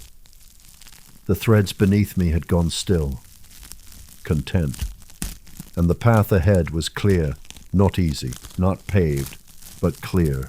I stood new and ancient, barefoot and boundless, and walked forward, toward whatever awaited next. Not to become more, not to fix anything, but simply to continue. Thread by sacred thread. Chapter 16. Garden of Perfumed Hours. The corridor curved like a question mark, winding towards something unknown yet inexplicably tender. As I walked, the air shifted again, not heavier, not lighter, but fuller, as if the very space was scented with remembrance. The mist thinned into tendrils that curled playfully at my ankles and wrists, like old friends nudging me to pay attention. I passed under an archway carved with twisting vines and unfurling lotus blossoms. The stone was cool beneath my fingertips, and the scent of jasmine grew stronger, not the sharp sweetness of fresh flowers, but something rounder, older. The scent of jasmine warmed by sunlight and memory. Then I saw it. A garden. Tucked inside the bathhouse like a secret, the space opened suddenly and silently, revealing a courtyard with no roof, only sky. A soft blue twilight hovered above, with the first stars trembling into view. The garden was small, intimate, no more than 10 paces across, but every inch of it breathed. Rose bushes clung to the walls, heavy with petals that looked like whispers. A fountain murmured in the center, its bowl made of alabaster, its rim traced with lapis and gold. Around it, the ground was paved with old river stones smoothed by centuries. Olive trees stretched their gnarled arms toward the sky, while fig leaves rustled like laughter behind lattice screens. There were no benches, only wide cushions scattered among low wooden platforms, woven with silk threads in colors that defied naming. In the corner, a woman stood with a watering jug carved from copper. She tilted her head at me and smiled, not with her mouth, but with her whole face. Her eyes were lined with kohl, and her hair hung in a thick braid streaked with silver. She poured water at the base of a lemon tree and then disappeared behind a curtain of vines. I stepped forward. The stone floor was warm from the sun that had long since set. My body moved without urgency, drawn by the garden's lullaby. There was no ceiling here, only sky. I lay down on one of the cushions, my towel slipping slightly from my shoulder. The stars blinked above me, closer than I had ever seen them. Or perhaps I was simply quieter now, empty enough to receive their light. A soft breeze moved through the courtyard, and the scent changed again. Honey, citrus, wet stone. I closed my eyes, and a vision bloomed. It wasn't a dream, and it wasn't memory. It was a moment between worlds. I was standing in another garden, not this one, but one that felt like its echo. My feet were bare in soft soil. My dress was simple, dyed with indigo. My hands held a bowl filled with saffron threads. Around me, women moved with ease, tending herbs, braiding each other's hair, laughing in a language I didn't know, yet understood. One of them looked at me. She placed a garland over my head and whispered, "You are the keeper of hours." I opened my eyes. The fountain was still murmuring, the stars still above. But something inside me had shifted. The name, Keeper of Hours. It nestled into my bones like truth. A lantern nearby flickered into life, casting patterns across the fig leaves. From somewhere behind the wall, a harp string hummed. A single note stretched out like a sigh. I stood and walked barefoot to the fountain, dipped my hands into its cool water. The touch was sharp at first, then soothing. I cupped a handful to my face, letting the droplets trail down my cheeks and throat. Time, in this place, had become perfume, floating, diffused, lingering without demand. I circled the fountain and found a low wooden box resting beside a clay dish. Inside were slips of paper, folded, faded, each one holding a tiny pressed flower. I lifted one and found a note written in delicate Persian script. Rest is not an absence. It is a presence too vast for words. I read it twice, 3 times, then placed it back and sat cross-legged beside the box. A cat appeared from under a bush, white with one blue eye and one green. It rubbed against my shin, then curled beside me, purring like a low drum.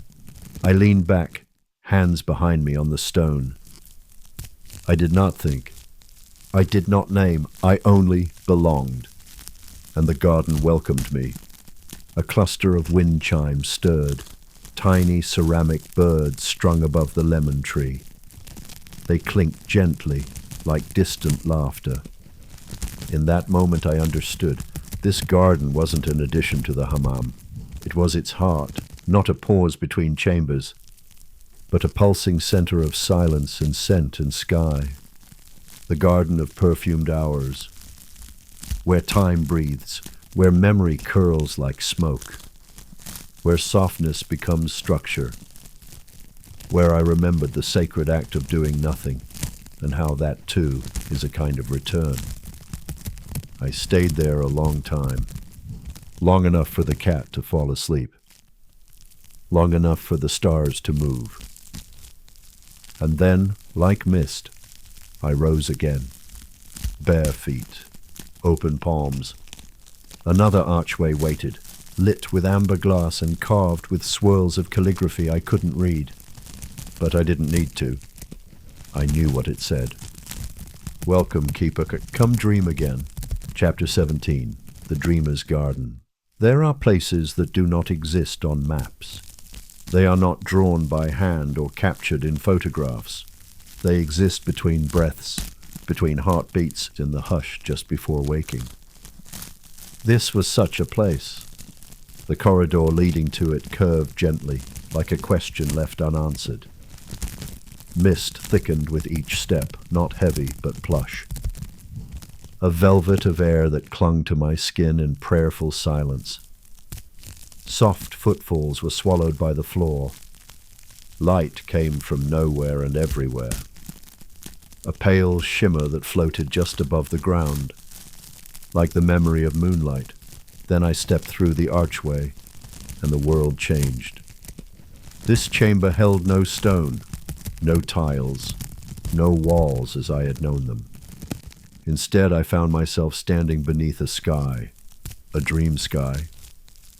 Not night, not day, but the soft exhale in between, where lavender met silver and stars blinked in slow rhythm. A garden stretched before me, but not one of soil and seed. This garden was made of vapor and scent, of memory and myth. Trees with golden bark bent low to greet me, their leaves shimmering in hues of rose gold and sea foam. Flowers bloomed in impossible shapes, spirals and spirals within spirals, their petals pulsing gently as if breathing. Every color had a sound, every scent had a temperature. I took a step, and the air sang, not with melody, but with presence. This garden was alive, not just growing, but remembering. It remembered every woman who had ever walked here. Every wish whispered into its roots, every tear, every surrender. The ground beneath my feet felt like silk-wrapped moss. It held me, welcomed me, and then a voice, software low, not outside me, not inside me, but both. She is here. She has come. I turned slowly and saw her, the woman from before. Henna on her hands, eyes like still water. Wrapped in a robe the color of storm clouds after rain. Only now she shimmered. Not in light, but in essence. What is this place? I asked, though the words barely made it to air. She smiled, and her smile moved the leaves above us. This is the garden of the dreamer, she said, the one you forgot you were. She gestured for me to follow. We walked. And with each step, a new scent rose from the earth. Basil, sandalwood, the sharp sweetness of fig sap. We reached a low pool, encircled by stones etched with symbols. This is where the dreamer drinks, she said, handing me a small clay cup filled with translucent liquid. What is it? She tilted her head. Clarity, but only if you ask gently. I brought the cup to my lips. It tasted like snowmelt and starfruit. As I swallowed, a rush of warmth rose through my chest. Not heat, but truth. Memories that had curled into corners of my bones began to uncurl. I saw myself as a child, writing poems in the dirt. I saw the first time I felt shame, and the moment I tucked my magic away. This place doesn't erase, she said, as if reading my thoughts. It remembers you back into wholeness. I wept then. Silent, grateful tears. That watered the roots of flowers, which opened in response. She knelt beside me and began to hum. A lullaby I half knew from somewhere beyond time. The sky above shifted, and a soft rain began to fall. But the rain did not wet me.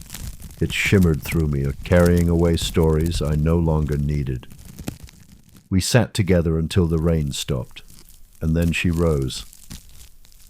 You may walk the garden as long as you wish, she said, but the dreamer must also awaken. I nodded. I knew. But I also knew that this place would stay with me, in my breath, in my spine, in the quiet moments when the world tries to rush in. I would close my eyes and return. As I walked alone through the garden, the colors deepened. A bridge appeared made of woven reeds and moonbeams. I crossed it. And on the other side, a doorway of light waited. No handle, no hinges, just a shimmer. I stepped through, and the mist met me once more. But I was no longer just a woman moving through chambers. I was the dreamer, the one who had remembered. And the garden, now planted within me, blossomed with every breath I took. I moved forward into the next corridor, carrying petals in my footsteps and a hush in my heart that no world could undo. Chapter 18. The Mirror of Mist. The corridor beyond shimmered with an iridescent haze.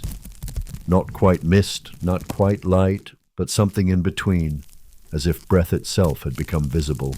My steps felt suspended, as though the ground no longer expected to be touched. Each motion felt as fluid as thought. This was the place between chambers, between selves, the space where what has been and what could be do not yet argue with one another. A gentle breeze stirred, cool as twilight, and I noticed small reflective surfaces set into the walls. Not mirrors exactly, not glass, they were pools. Still, hanging vertically, tiny lakes of liquid silver, held in frames of polished stone. I paused at the first. At first, I saw nothing. Just the shimmer of silver. But as I gazed, my own face began to emerge. Not the one I wear for the world, but the one I forget I have.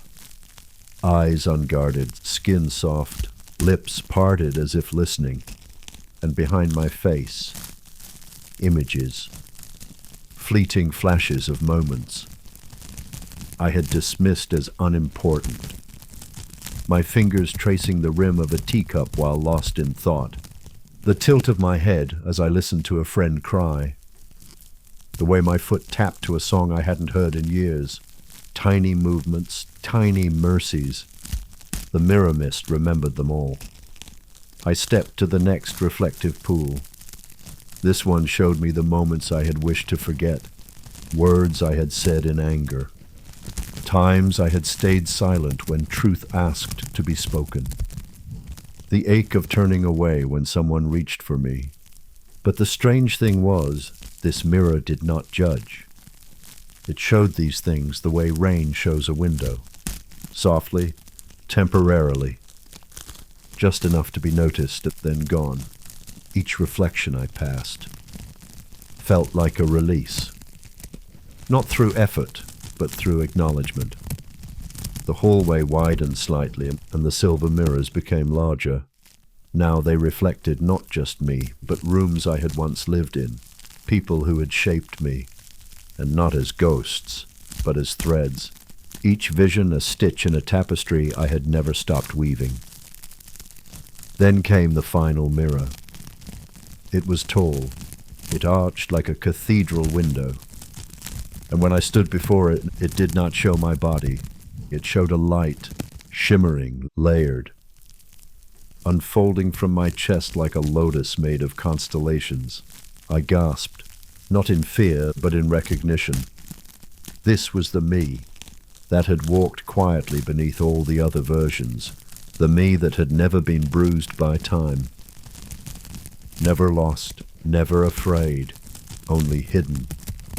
She looked at me now and smiled, and with that smile the mirror melted, literally.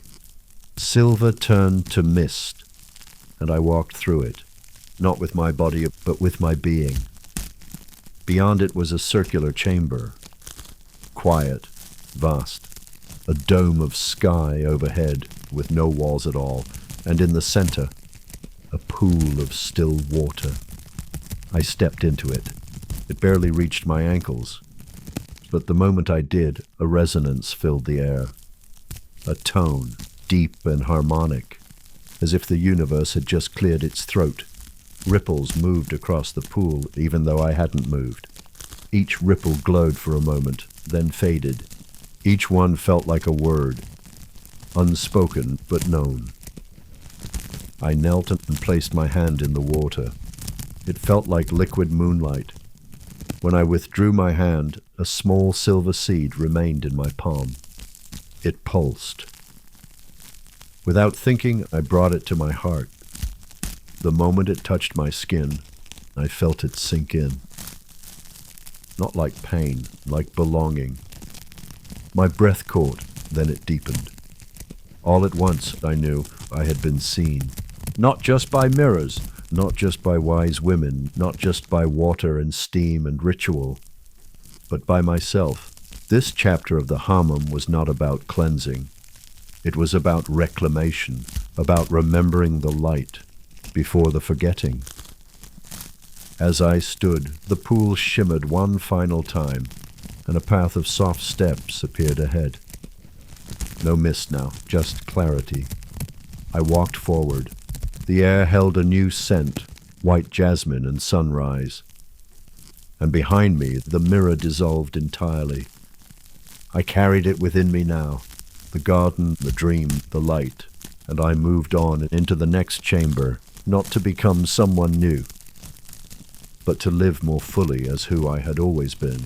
Chapter 19, The Lantern Garden. There is a hush that lives between waking and sleep. Not silence exactly, but a kind of pause. A breath the world takes before the dream begins again. That was the hush I walked into. The corridor narrowed, then widened. A soft blooming into space. This chamber was not like the others. It breathed in light, lanterns, hundreds of them, suspended from the ceiling like stars pulled from sleep. Some were round and glassy like moons, others shaped like teardrops or pomegranates, hung from thin threads, their metalwork etched with stories, and each of them glowed, some with a golden pulse, others with the blue hush of early evening. A few blinked as if remembering themselves. I stood still beneath them, bare feet sinking slightly into a floor that was not stone, but mosaic tiles softened with woven silks. Petals had been scattered everywhere. Marigold, jasmine, violet. They didn't carpet the floor. They bloomed across it, like a field dreaming itself into color. At the center of the room, a fountain, still and low, not for sound, but reflection. Its pool caught the glow of every lantern, turning light into water and water into memory. I knelt beside it, not out of ritual, but instinct. Something about this chamber was made for seeing, and not just with the eyes. A woman sat nearby, elderly, timeless.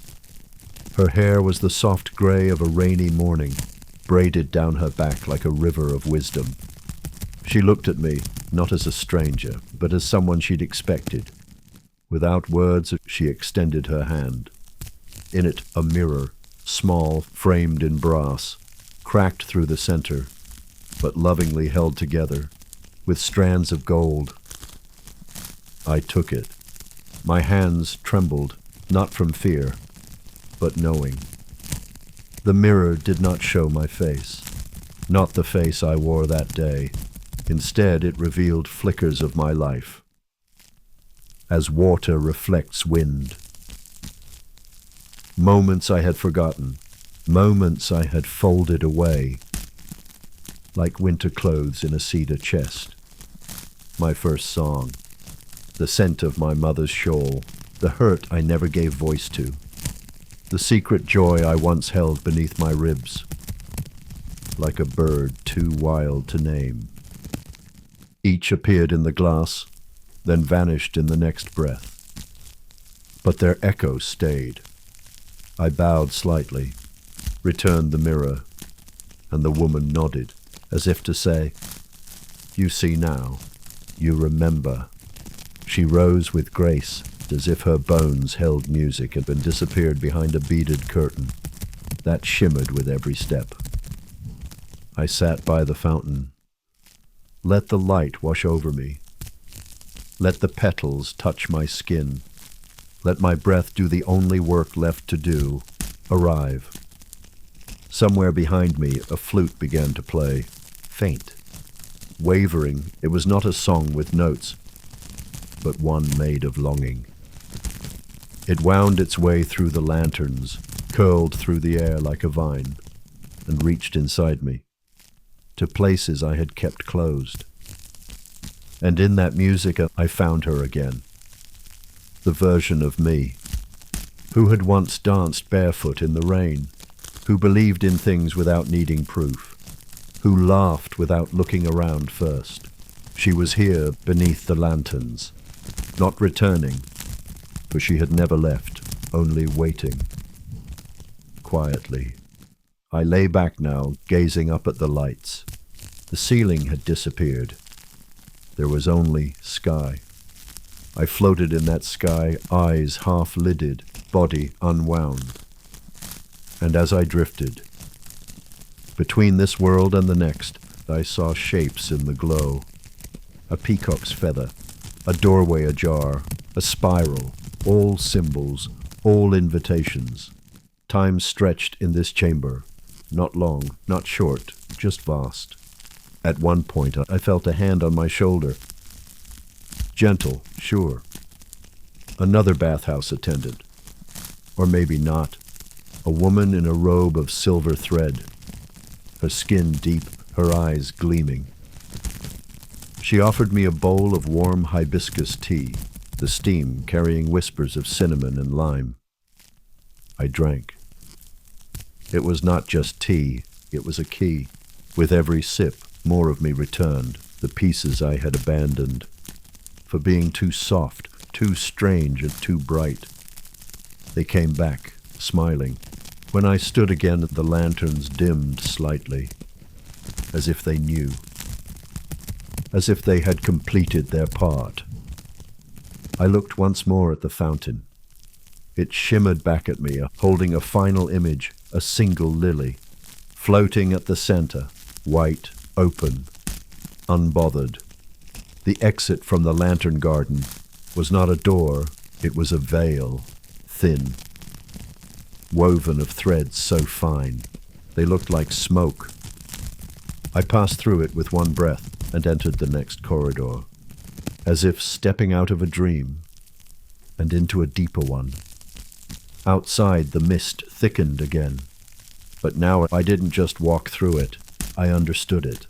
It wasn't hiding anything, it was revealing everything that was too sacred to be seen all at once. The bathhouse had become a map, and I was no longer seeking anything. I was simply returning to softness, to story, to soul, to the light that had always lived beneath the skin of silence. Chapter 20. Beneath the lantern. Sky.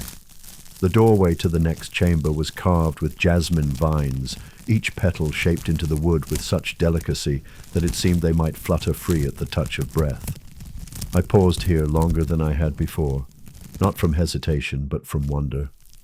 The air carried something different now, still warm, still rich with steam and scent, but layered with something unexpected, cool hints of night air, the faintest trace of starlight. Yes, starlight, as if the heavens themselves had breathed their quiet into this space. I stepped through, and the world opened. The chamber before me was unlike any that had come before. It wasn't enclosed, not entirely. High above, the dome was partially open to the sky, a perfect circle framed with patterned lattice. Through it, the first stars of evening blinked awake. The sky, streaked violet and navy, seemed to lean in close, as if eager to listen. Lanterns swayed gently from the ceiling's edges, suspended by long threads of silver chain. Their light flickered like fireflies caught in song. Each flame was tinted, rose, sapphire, gold, and the shadows they cast danced across the polished stone like spirits from another world. The pool here was long and shallow, rimmed with white marble and set with opaline tiles that shimmered with moonlit hues. Steam lifted from the surface in slow spirals. A narrow bridge of stone crossed its center, wide enough for only a single person to walk. I stood at the edge, towel still draped over my shoulders, and let the moment find me. Around the room, soft cushions were arranged in crescent shapes. On each one rested a bowl, some filled with rose hips, others with tiny cubes of quince jelly or slivers of dried mango. There were glasses of warm hibiscus tea, their crimson color glowing like rubies in the lantern light. It felt like I had entered the dream of a star. I crossed the bridge slowly, each step echoing softly through the chamber. The water below mirrored my every move, as if I were walking hand in hand with myself. Halfway across, I stopped, stood still, and looked up. The stars, unbothered by time, shimmered in silent blessing. When I reached the far side, another figure stood waiting. She was veiled, her robe a deep indigo threaded with silver. Her hands were bare, slender, worn, kind. Without speaking, she gestured to a low seat beside a small brass bowl filled with jasmine oil. I sat. She knelt beside me and dipped her fingers into the oil, then began to anoint my hands, one at a time. Her touch was reverent. She worked in silence, but her movements were rhythmic, ceremonial. Fingers, palms, wrists, then the back of my neck, my temples, my heart. With each touch a memory stirred, not as a thought, but as sensation. The feeling of being rocked as a child. The whisper of rain on an old rooftop. The taste of warm figs from my grandfather's garden. And something else. A memory I couldn't name. One that didn't belong to this lifetime. It pulsed gently beneath my ribs, as if my soul had turned to listen. When she finished, she placed a small golden bowl in my lap. Inside was a thick cream, perfumed with sandalwood and rose. I understood without words what to do. I dipped my fingers in and began to smooth it across my arms, my chest, my legs. Slow, attentive. It wasn't about covering. It was about remembering. Every stroke felt like reclaiming a part of myself that had once been hidden, denied, or rushed. The veiled woman sat beside me now, her presence quiet as moonlight. We shared no names, no stories, only space. The lanterns above flickered, and for a moment I swore I could hear them humming. It was then that the music began. Not from an instrument, but from within the walls themselves. A soft hum, low and ancient, as if the hammam was singing back to the stars. The veiled woman rose and disappeared through an archway, leaving me alone, yet accompanied by everything. I reclined on the cushion, warm and fragrant, the bowl still in my hands. My eyes drifted shut, and I dreamed. But it wasn't the kind of dream one wakes from. It was the kind that wraps around you and changes your breath, the kind that turns your bones into stories. In the dream, I walked the same path I had just crossed, but each step left behind a tiny flame, one for every belief I had released, one for every version of me I had outgrown. The stars above weren't distant. They were eyes. Watching, guiding, smiling, and when I opened my eyes again, the pool glowed softly. The lanterns had dimmed slightly, as if giving the stars more room to shine. I stood, stretched. A warmth filled me, not from outside, but from within. It glowed behind my sternum, in the space just beneath my collarbone, like something holy had been remembered there. I left the chamber barefoot, the soles of my feet tingling as they touched the stone. The hallway outside was lit only by the stars and a few tiny flamelets dancing in glass bowls on the floor. They didn't need to show me the way. My body knew now. There was no hurry, no destination, only breath and arrival. I walked on, and the hammam exhaled with me. Chapter 21. Echoes in the steam. The corridor narrowed again, not sharply, but like a river quietly deciding to meander through a new terrain.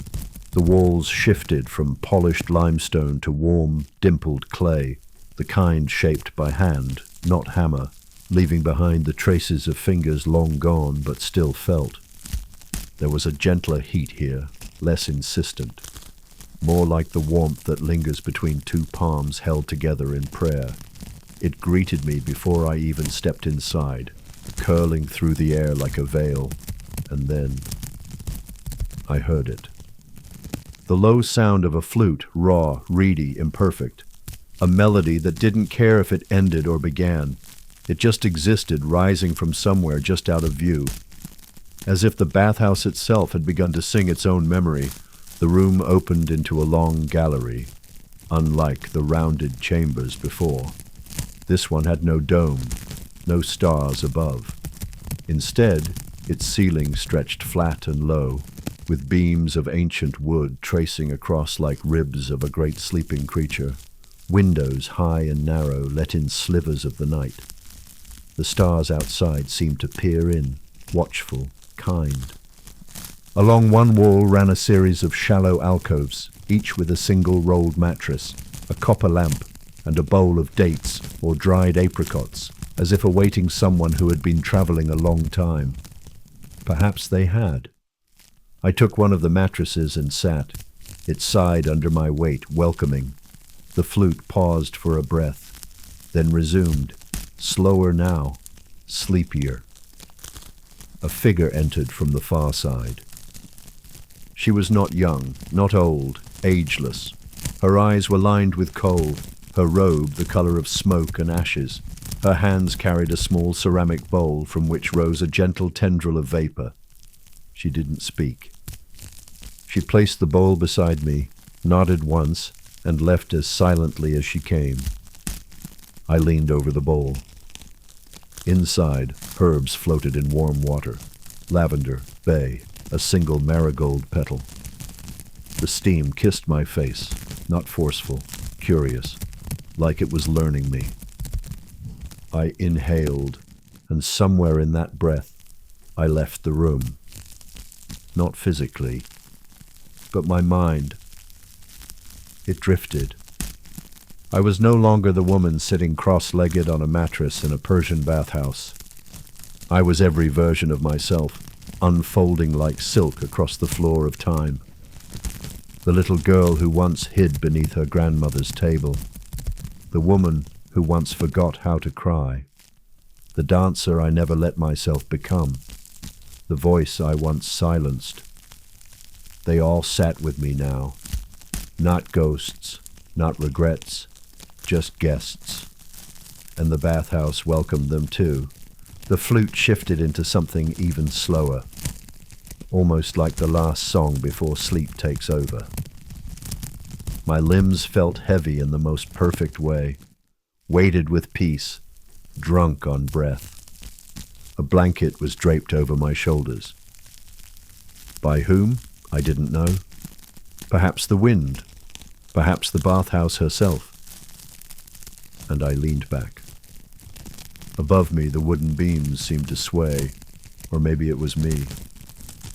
Somewhere beyond the walls, a palm frond brushed against a window grate, a sound like a whispered goodbye, or a whispered welcome. In this room, I remembered things I had never known. The way a fig leaf curls when kissed by moonlight, the sound of desert sand shifting beneath a sleeping camel, the feeling of floating in warm salt water beneath an eclipse. Dreams that were never mine filled my chest. And I held them. Not to keep, but to remember. The body is a vessel, but the soul, it is a guest house. Tonight every room was full, and I was the host, smiling even in sleep. even in the deep, wordless wonder of a moment that needed nothing. Not even understanding, just presence. Just breathe, just this. Chapter 22. The Chamber of Night's Embrace. The doorway opened into darkness, but it was a kind of darkness that welcomed. Not the cold, empty kind, but the darkness of velvet, of midnight gardens, of stars just waiting to speak. The floor beneath my bare feet had changed. It was no longer tiled or polished. It was soft, like packed sand warmed by ancient sunlight, holding stories in every grain. I stepped forward, not by sight, but by trust. A subtle hum surrounded me, not from any single source, but from the room itself, like the bathhouse was purring, content in its mystery. Faint glows began to appear on the domed ceiling, stars or perhaps the illusion of them, pinpricks of light slowly brightening, mirroring the night sky. And there, within the pattern, I noticed constellations I did not recognize. Not the ones drawn on charts or maps, but ones that felt personal. I saw the curve of my mother's hand tucking hair behind my ear, the arc of a smile I once wore, the dip of sorrow that shaped a chapter of my life. All of them, my joys, my aches, my quiet truths, woven into constellations no one else would ever see. The chamber offered cushions now, low and scattered, each one draped in dark silks and soft wools.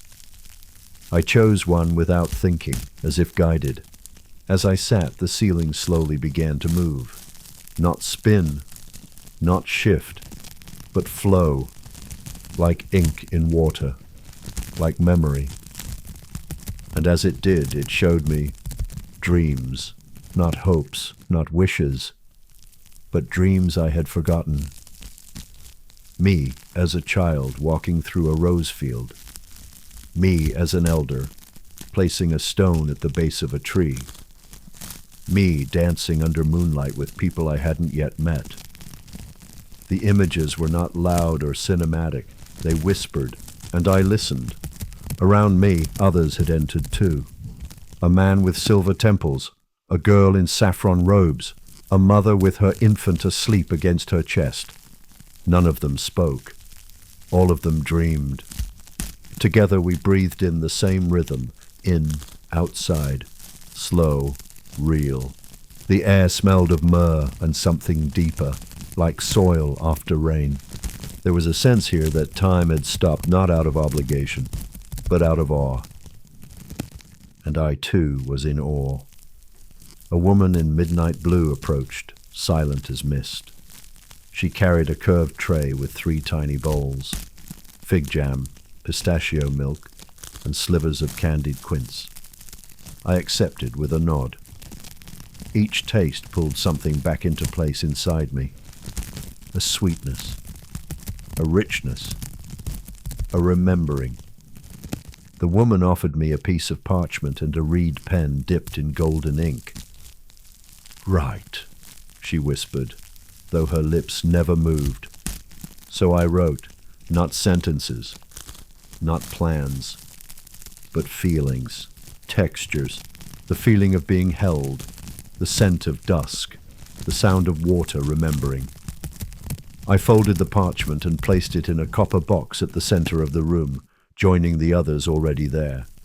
Hundreds, maybe thousands, each one a prayer, a record, a surrender.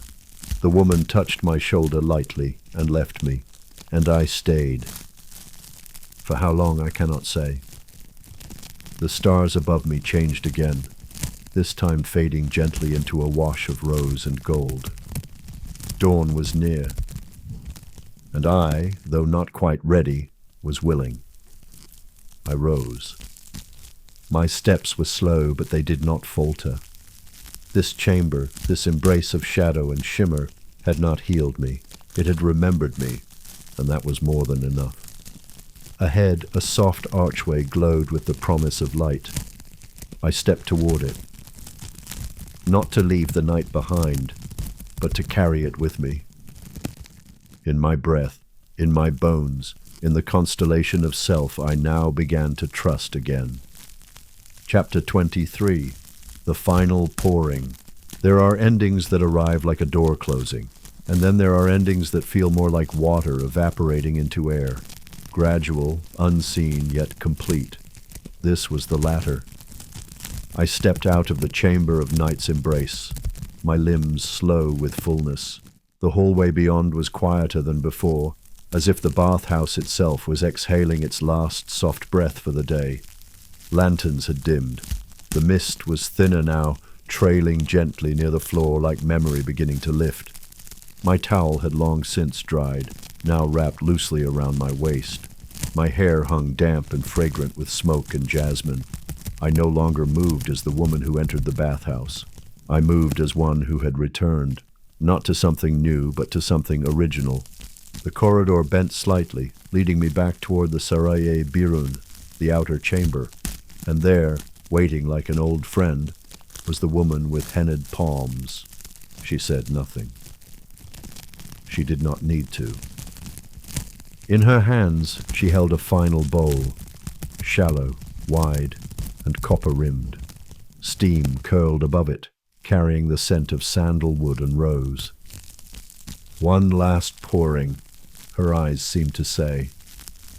She gestured toward a simple stool made of olive wood. I sat, spine straight, heart open. The bowl was raised. Water touched my crown. It was warm but different. Not of fire, not of earth.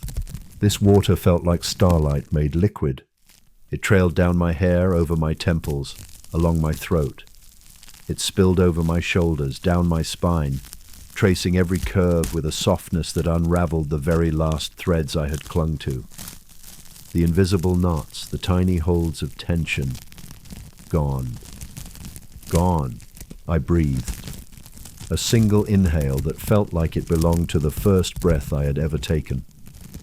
When the pouring was complete, she handed me a linen robe.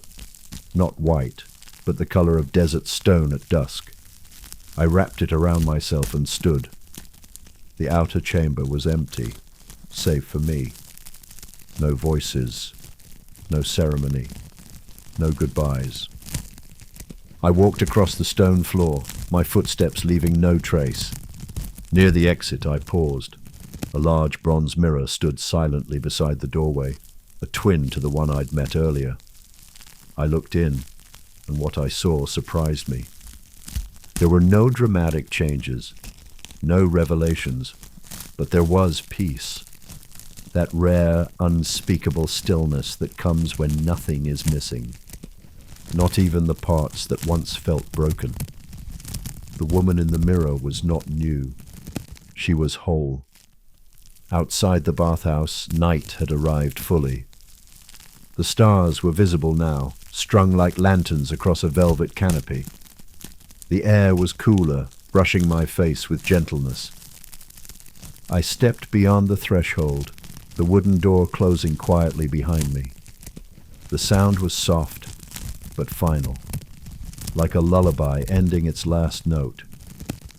And as I walked away, I realized the bathhouse was still with me, in my bones, in my breath, in the rhythm of my steps. I did not carry it like a memory. I carried it like a knowing that softness is strength, that presence is enough, that the body remembers how to come home. Always. Always. I turned once just before the path bent out of view. The windows of the hammam glowed gently in the distance, not like a building, but like a heart still beating. And I smiled, not from joy, not from pride, from something older, from gratitude. The bathhouse had given me back to myself, and there is no greater gift than that. I walked into the night, unhurried. Each step not away from the bathhouse, but deeper into my own quiet light. The final pouring had ended, but the warmth remained. Forever.